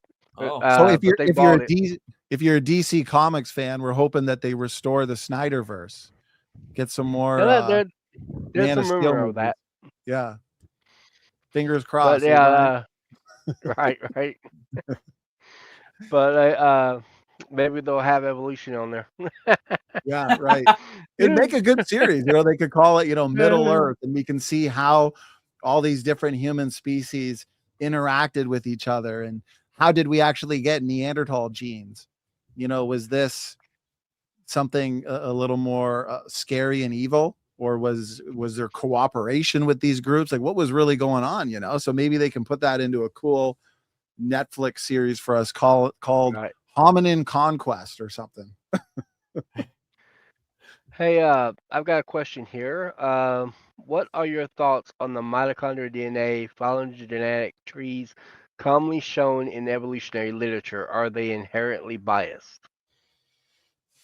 Yeah, well, the phylogenetic trees that I showed in my slideshow, one from Dr. Carter, one from Dr. Jensen, that's just an unbiased look at the data. You take all that mitochondrial DNA, have a tree building program, spit out the data in the form of a tree. And that's why sometimes unrooted trees are nice, because you can get a good idea of the data without making any assumptions. And you see the biblical time built in. But Matt can touch on this. But when you look at the evolutionary rooted phylogenetic trees, well, they're assuming an outgroup They're assuming that humans and chimps go back to a common ancestor 6 to 7 million years ago. They're making assumptions on the evolutionary molecular clock. They're assuming that we originated from Africa because Africans have more DNA diversity. And so they root the tree along that lineage. And so as a result, you get the nesting pattern, the phylogenetic pattern that they love so much. And so, yeah, there's a lot of assumptions being put into those phylogenetic trees where it's no longer really a natural reading of the DNA data.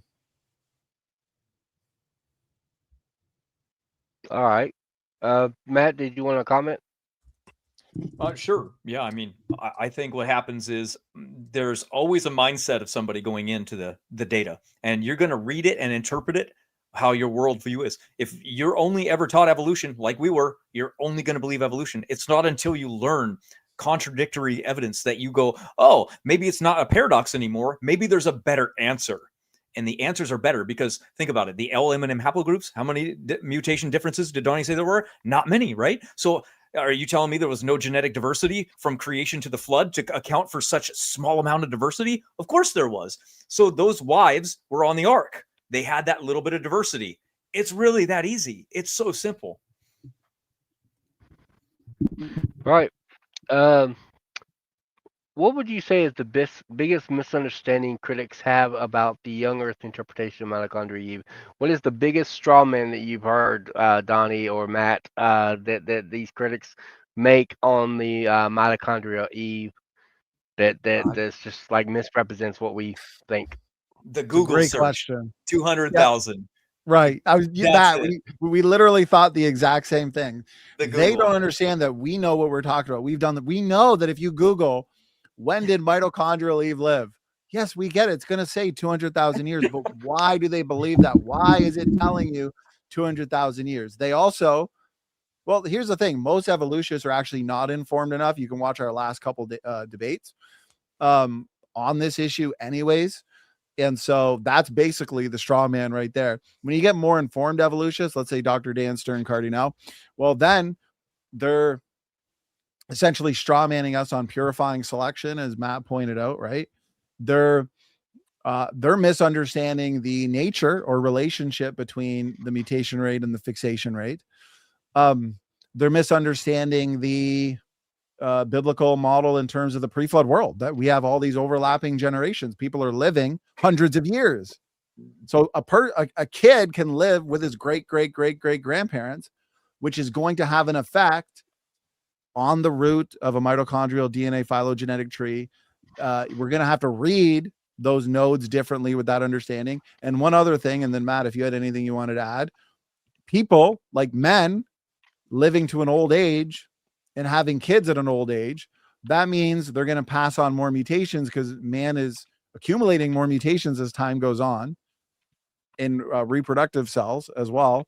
And so then they can pass on a lot more mutations. Let's say Shem, Ham, and Japheth, they're having kids. They're probably passing on a ton of mutations to their sons, which is going to result in a really long branch that evolutionists are going to assume is a long time, but really it's only one generation. Rob Carter said, oh, Noah, Shem, Ham, Japheth, their sons, they would have all been genetic poison to the post-flood world because they would have been passing on so many more mutations than we do because they're living a lot longer. Right. So we're essentially looking at three typical things. Them saying, the people, they lived 200,000 years ago. That's what Google says. They don't have any idea that it's actually an inference based on a calibration to a fossil split. That's it. That's where that number comes from. And then they also don't realize that they go, well, you don't realize that the most recent common ancestor isn't the first woman. She just so happens to perfectly land on the biblical timeline. Convenient for us, I guess. And then they also don't get that selection isn't going to save them because we're looking at the DNA compartments that are selection free. So purifying selection and background selection, that's even dumber, but that's none of them are going to save them. And none of them are even on the right page. They're literally arguing again. Step one, we're on like page 10. It's like, you guys aren't even with us on this conversation, it seems. All right. Do y'all guys want to go ahead and jump into the Q&A and answer some questions? Oh, God, I thought that was. Yeah, go ahead. Yeah, let's do it. Oh, that was just the discussion part. Okay. Yeah, let's do it. All right, this is from Lynn Mitzi. Do you hold to the fact that Adam and Eve were created fully grown and knowledgeable, as Adam named all animals, so he couldn't have been unlearned, correct? Oh yeah, makes sense to me. I mean, how could he tend to himself as an infant? He had to at least be created at least in a physical teenager body, right? Because And he had a capable communication too. right, exactly. Can't be instructed what to do when you can't understand anything or do anything. It would make the most logical sense that it says he created man from the ground. It didn't say that he created child from the ground. So I think it's kind of clear that there was an adult coming out of that ground. Yeah. And he would have been not only front loaded with the DNA diversity that we that we talk about, but front loaded with knowledge, like you said, Brian, front loaded with information. He would have been incredibly smart. He had to name all the animals in a single day. Not every oh, this is a Chihuahua, oh, this is a Great Dane, oh, this is a leopard, a cheetah. No, probably one representative of a greater kind. And so created fully grown, mature, functionally mature, that is, just like the universe.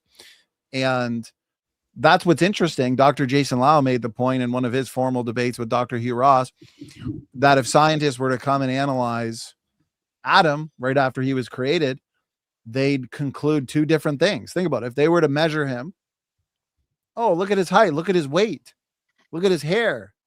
He's old. He's at least, 32, 33 years old. And then they do some blood tests, blood samples, complete blood count, check his cholesterol, things like that. And they're like, look at this guy. This guy is healthy to the point where it looks like he was just born. So they got a mix of evidence.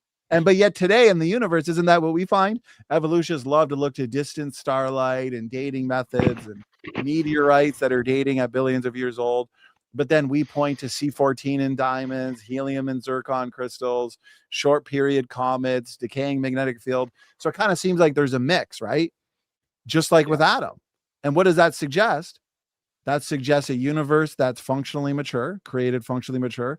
And that also suggests Adam was functionally mature. Well, he was smart enough to know not to sit there and take an animal as his mate, so that was pretty good. That's a good point. Yeah. Yeah. We wouldn't be here today. Not that. Yeah. Don't think so. Well, according to the evolutionists, the Australopithecines and chimpanzees, whoever their common ancestor. I mean, we're so close to them. How come Adam didn't say, look it? This is he was smart enough to know that nope, none of these are suitable. Right. All right. So this is also from Lynn Mitzi.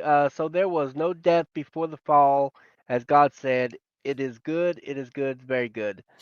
I think it's more of a comment, maybe. Amen. Well, it's got a question mark. So there was no death before the fall. Yeah, there's no death all before the fall. No. What y'all got to say? I think it's Romans 8 says the whole creation groaneth in pain and mourn for that restoration. And because some old earthers will say, well, it's just no death for humans, right? And it's interesting. Remember when we did that seminar, the 2 seminars with Sam Shamoon? He pointed to some of these other books like Wisdom and Maccabees and Sirach, I think, which show what the early Jews believed about this issue even before Christ.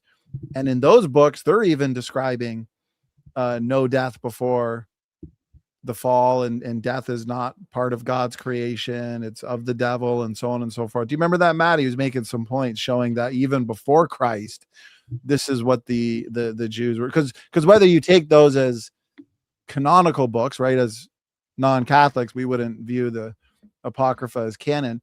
But whether you believe it's canon or not canon, these are legit writings from Jews back before Christ that were writing down their thoughts, what they believed, and they were clearly writing things down that's consistent with what we believe about no death before the fall as young earth creationists. Right. And that's what only changed with the advent of evolution. On Wikipedia itself, it says that the Jews believed in young earth creation up until the advent of the theory of evolution. Their calendar Yeah. shows that itself. I know that there's people out there like IP who say, "Oh no, they were young earth creation's new. It's a Seventh-day Adventist invention." But that makes no sense even based upon Jewish history. They always believed in a biblical young earth creation. Right. Um, this also from Lynn. I've heard arguments about the Sumerian kings list and their 10,000-year lives. Could the Ah, math be months instead, leaving their lives to be 833 years, not 10,000? I got that one. Don't you worry. We just did a Here's your show with Dr. John Hartnett on that one last night. Oh man, the Sumerian kings list, the Sumerians themselves had a different mathematical system. It's based on what's called a sexagesmal system on a base 60. So what you do when you run the math, what they did is they got a 28,000 year time age, but you divide it by 60 and it brings it down to 480. So you get the 8 generations before the global flood hit, and you have a total time of 4,020 years based on breaking it down after their mathematical system. So the only reason it's so large is because they multiplied it times 60. So if a person was 480 years old, basically times 60, and there you go, you're at 28,000. So it wasn't like they were following lunar cycles or something. It was just that they had different math. So right. Donnie, do you want to add anything? Yeah. Well, what Matt said was really good. What we pointed out in our programs yesterday is that the Bible, the account in Genesis is the true story. But then, and this also comes to mind, the 2-part series I did with Gavin Cox from Answers in Genesis UK, Adam and Eve in ancient Egypt, Noah and the flood in ancient Egypt, where you have perverted or distorted accounts in these ancient civilizations that were paganized that actually point to the true story in Genesis. And so one could say that the Sumerians basically inflated the story, but Genesis preserved the truth. That's why you find exaggerations and distortions in ancient Egypt and with the Sumerian king list, because they're basically preserving a corrupted version or memory of the real long pre-flood lifespans, where we know there's so much evidence. Matt talks about it all the time. The different antioxidants, superoxide dismutase. That's what it is, right, Matt? yeah. And these important enzymes and DNA repair, having more DNA repair enzymes in the pre-flood world, more better telomerase, so on and so forth, works nicely for us to understand. Yeah, man could have lived to 900, but could man live to 10,000? Well, no, of course not, because one might say, well, those are exaggerated ages from perverted basically from the true story in Genesis. Brian, does Right. that make sense, brother?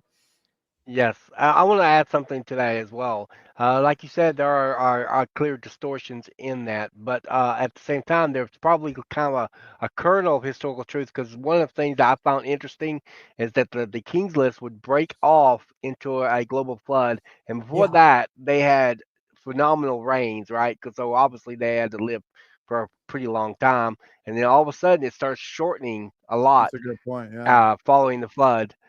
So could that possibly allude back to the situation of longevity before the flood? Then following the flood, their lives were much shorter. Um, that's obviously noticeable in the Bible. Well, that's why you see all these legends of the golden age and all these different ancient cultures. Well, what's with all these stories and legends of the golden age if there wasn't really a golden age? And why would you put that into your religion? It makes you look stupid. Like, I'm going to make up a religion. I know my great grandpa was 1,000 years old. Yeah, that's Right. really going to get people turned on to my Yeah. religion. That's Yeah. If it was so unbelievable and false and scientifically impossible back then, why would they write the ages like that? Clearly, Yeah. it wasn't that far fetched. It was something that was known and understood because it's true. Right. And when did Right. they stop becoming true? Because we can see the ages increasing over time. Even in in Egyptian time, they said like they were living to 143 at this time. And when did the ages become eventually fake? You can't do it. Just like the people. Like when does it become fake? Right when we hit Noah, like his kids were real, but Noah wasn't anymore. See what I mean? There's no line. That's why it's either history or it's just not at all. Right. All right. Next question, also by Lynn. I guess she had like 3 or 4, 5 questions in. For Matt, have they tested the Amish to see what they are different? She's talking about, I Oh, guess, the genetic. oh, Thing. awesome question. A best one yet. Oh man. Okay, yes, they have. And guess what? You're going to be shocked. Share the screen. Look at what they say right here. The lower mutation rate does not appear to have a genetic component, pointing to the possible role of environmental factors modifying how fast human genomes accrue new mutations. Exactly what we've been saying the entire time. It's not a people group that's doing it. It's where they are. It's what they're doing. Why is there a pygmy group of people that have some of the highest mutations on Earth? Could it be because of what they're doing and who they are and where they're living? Or is it just built into their genetics? No, of course not. They're different people groups mutating at different rates. It has nothing to do with, well, they're genetically superior. No, it's everything to do with the environment. That's why Neanderthal, living in a harsh environment, living in small packs of people like pygmies would be, isolated like tribes, like these Khoisan hunters. That's what's going on. And the mutation rate is variable. It's not consistently always true. So that's what's really cool is they're showing you right here, like, oh man, there's something going on with the environment that's altering the people's mutation rate. And it's a little bit slower. It's what is like 7%, 7 to 14%. So not like vastly, but enough for it to show up and for them to recognize it. So if it can go slower, guess what? It can also go faster in some people. So that just makes it even worse for them because guess what? The Amish people go ahead, take their little 7%. Or let's go with 14. Okay, we have a 6,000 year mtDNA ancestor for Eve. What would be doing if we slowed that down 14%? Let's find out right now. It's still going to land on the biblical timeline. It doesn't even matter. 6,000 minus 14%. We got, or actually I should plus it. 6,000 because it'll increase time, right? So, oh look at that, 6,840 years. Whoop-de-doo. It's not going to help them, you know. So okay, so we have a people group that's mutating slowly. Obviously the Amish haven't lived from off the ark. They're a newer population people group, but let's assume that they did. They got off the ark and that was how slow they started mutating. Guess what? It still lands on the biblical timeline. That's not good for evolution. Where's the 100 to 200,000 years that I'm supposed to see on this calculator? Come on. It's not there. It's still landing on our timeline. So if that's the best they've got, that's not good. Right.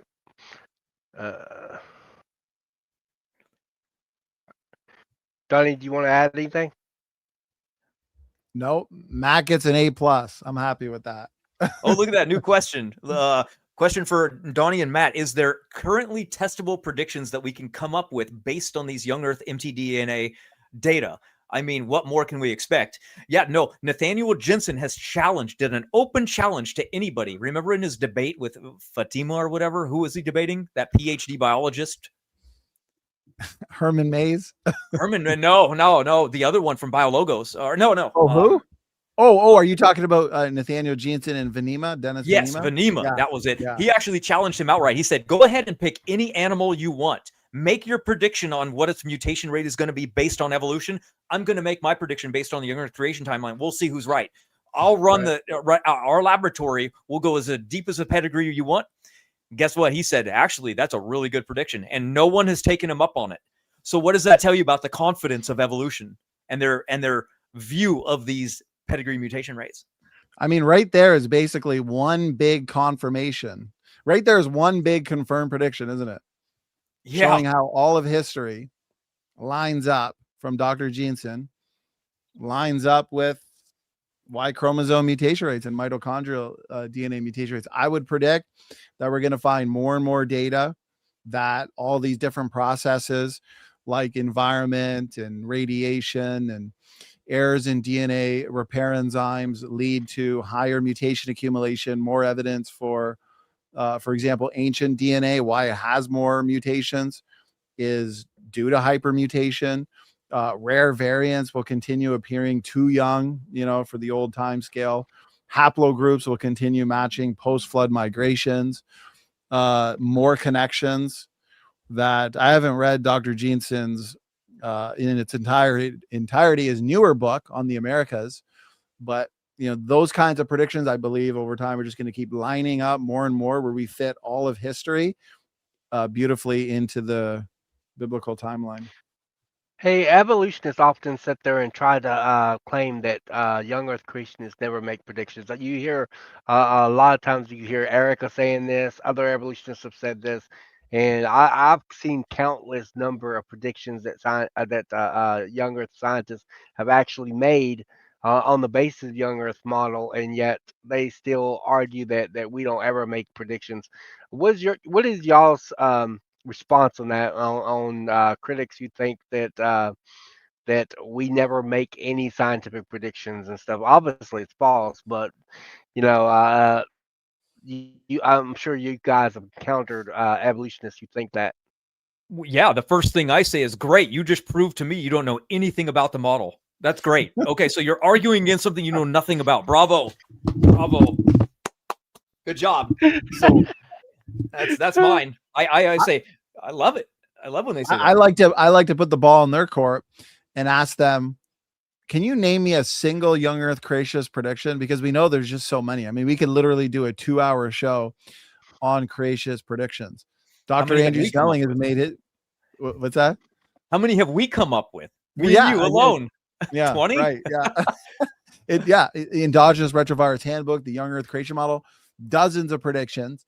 And that's what we like to do in debates. Do you remember the Planet Peterson versus PhD Tony debate? They're pressing me. They're like, oh, name one, because I was pointing out that Dr. John Sanford has published just dozens of papers in the conventional literature, right? And then, oh, well, name one on genetic entropy. Okay, let's see if you did your homework. Name me just any single paper that John Sanford has published in the second. Oh, I don't know. I can't name. You see how they're not doing their homework? Yeah. That's why they can't refute our position, is because they barely even understand our position. If they can't name a single young Earth, and that's why I spend a lot of time digging into the evolutionary literature, listening to what paleoanthropologists and evolutionary geneticists have to say. I sometimes, when studying a topic, so for example, I've been taking a deep dive into hominins and paleoanthropology. Most of my time, 99% of my time studying this topic and coming up with a superior model has been spent reading their papers, watching their lectures, watching their interviews, watching their own side, because I want to understand their side better than they understand their side. That's the best way we can counter their position. But too many anti-creationists, they're just repeating talking points that they've heard from other anti-creationists, and they're not actually studying what we have to say on these issues. No. Right. Donny, interesting what you said there on they're not understanding our positions or something like that. I remember you in a recent debate, you and Matt both was in a recent debate, and then the critic sat there and said, "Well, show me the peer review paper talking about John Sempert's genetic entropy paper," and I'm like, okay, you clearly don't have no idea what the issues are at that point, because Right. even if you were debating Dr. Dan Stern Cardinal, he would have already aware of the paper.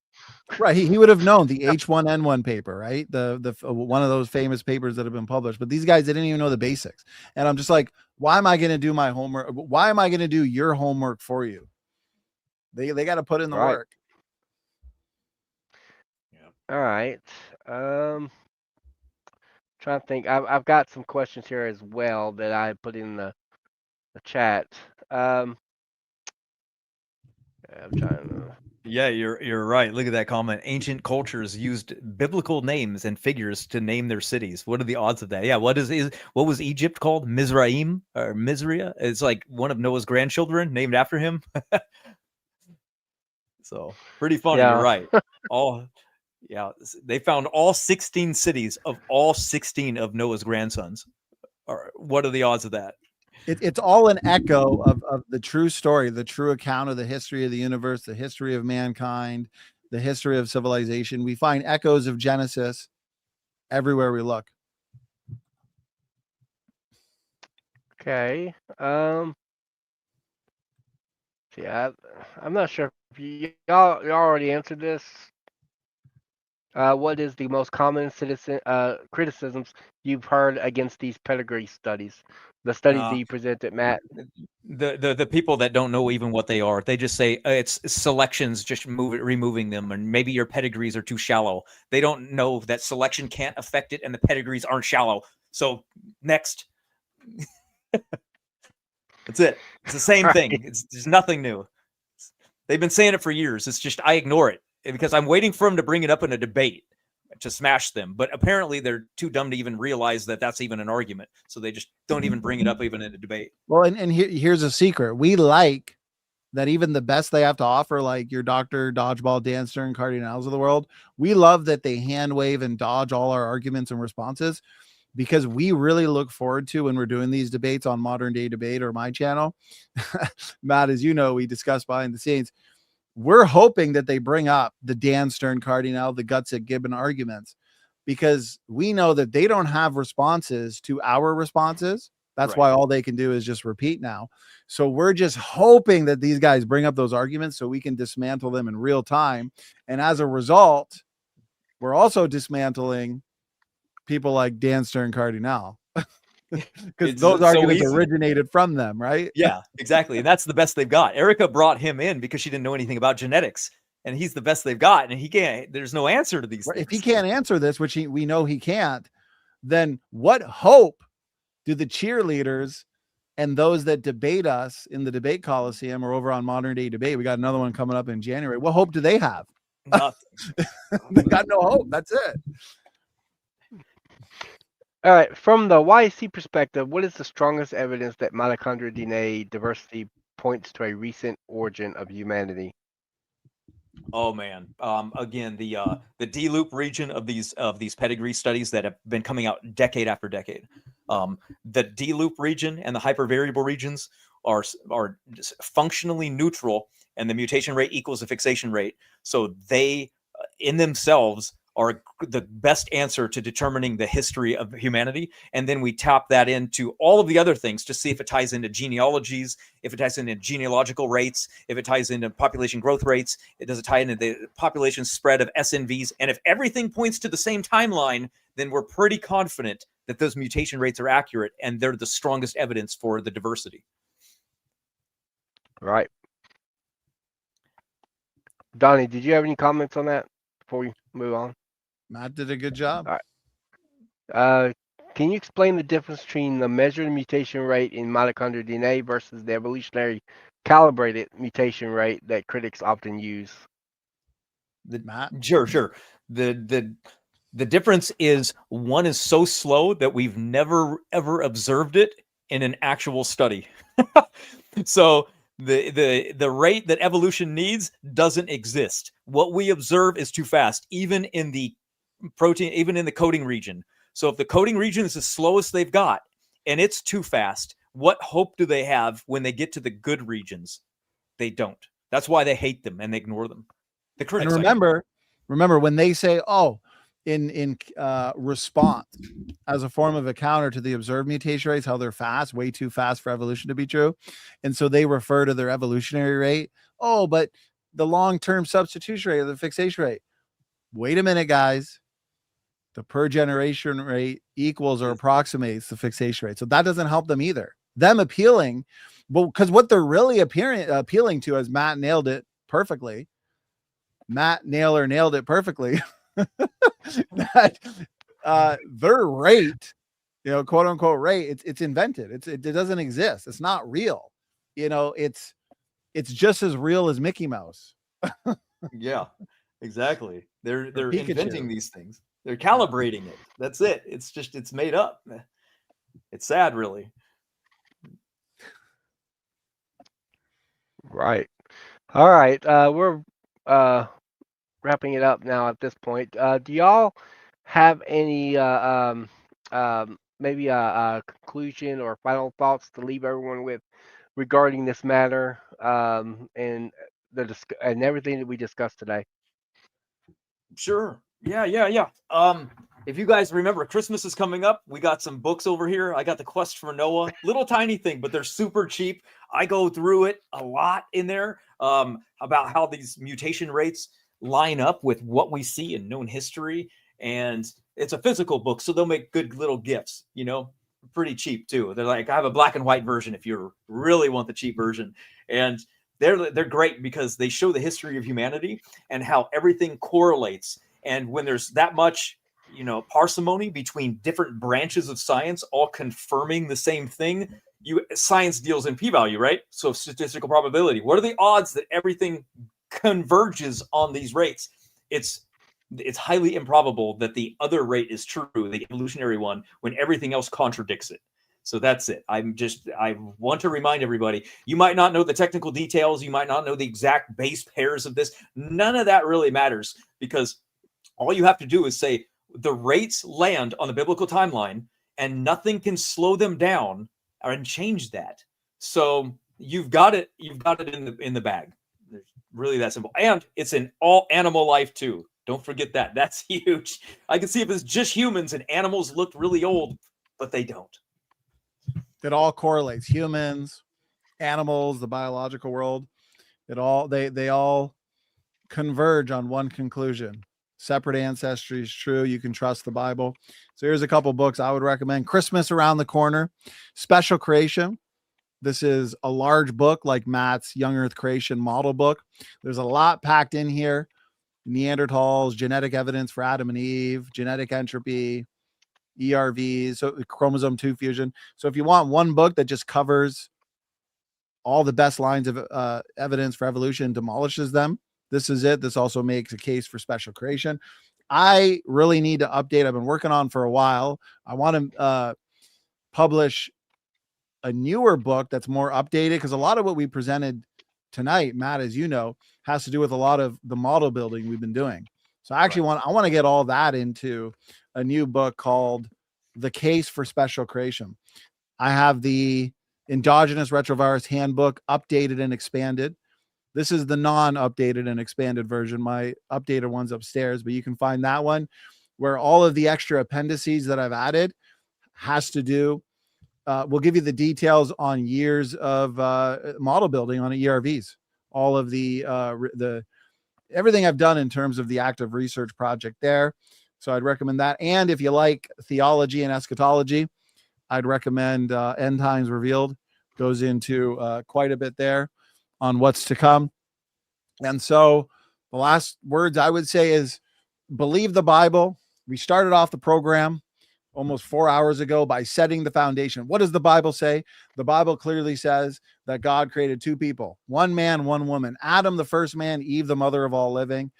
Jesus confirms that from the beginning of creation, he made them male and female. Matthew 23 refers to Abel. Abel did not have mythical parents. His parents were real historical figures, Adam and Eve, and the scientific data. Don't let the evolutionists intimidate you. What you've shown here in this super comprehensive seminar here tonight, we've showed you that the science confirms what the Bible says about human origins, and the best that the critics have to offer in terms of challenges, objections, criticisms, and rescue devices. We have answers. We have good answers. And as a matter of fact, the challenges that go unanswered are the challenges that we've presented to the other side. So the ball's in their court, guys. It's a great time to be a biblical creationist. Awesome. Yes, it is. Thank you guys. I appreciate it. Y'all wonderful. I love y'all stuff. Y'all keep doing the work y'all been doing on your channels and in your ministry and your books. And we very much appreciate it. We loved it very much. Thank you. Brian, Awesome. I appreciate it, brother. You keep up the good work as well. I was hoping at the end of the program, that piano you got behind you, that's nice. I was hoping you were going to go play a little something for us. Is that a piano you got No, to the screen. No, screen. Fine. Screen, Donnie. That's why it's See? all like, weird CG. There we go. Screen. He's Yeah. in a cave right now. It's a nice house. A nice. Yeah, I can be anywhere I want to now. Yeah. I thought we were going to see R and Raw pop up in the back of your screen. You know, after I had a this critic that dismantling also event. told me that they like. I had a critic that also told me they liked that piano, and he said, "Unless it's an illusion." I said, "Well, that's a green screen effect." Yeah. A good one. Oh, Love like my piano. it. Oh, no, I got a green screen behind me. Oh, all right. Again, thank y'all. I appreciate it. I think y'all have to go, and I have to go too. So this has been great. Over 3 hours long. I haven't done a video this long in a while. All right. Hey, the Appreciate second we it, and stand God up, we're bless. going to be like, we're Yeah. going to be crippled. Right. Good God bless stuff, y'all. brother. God bless you as well. Thanks for joining us. Thank you. Take it.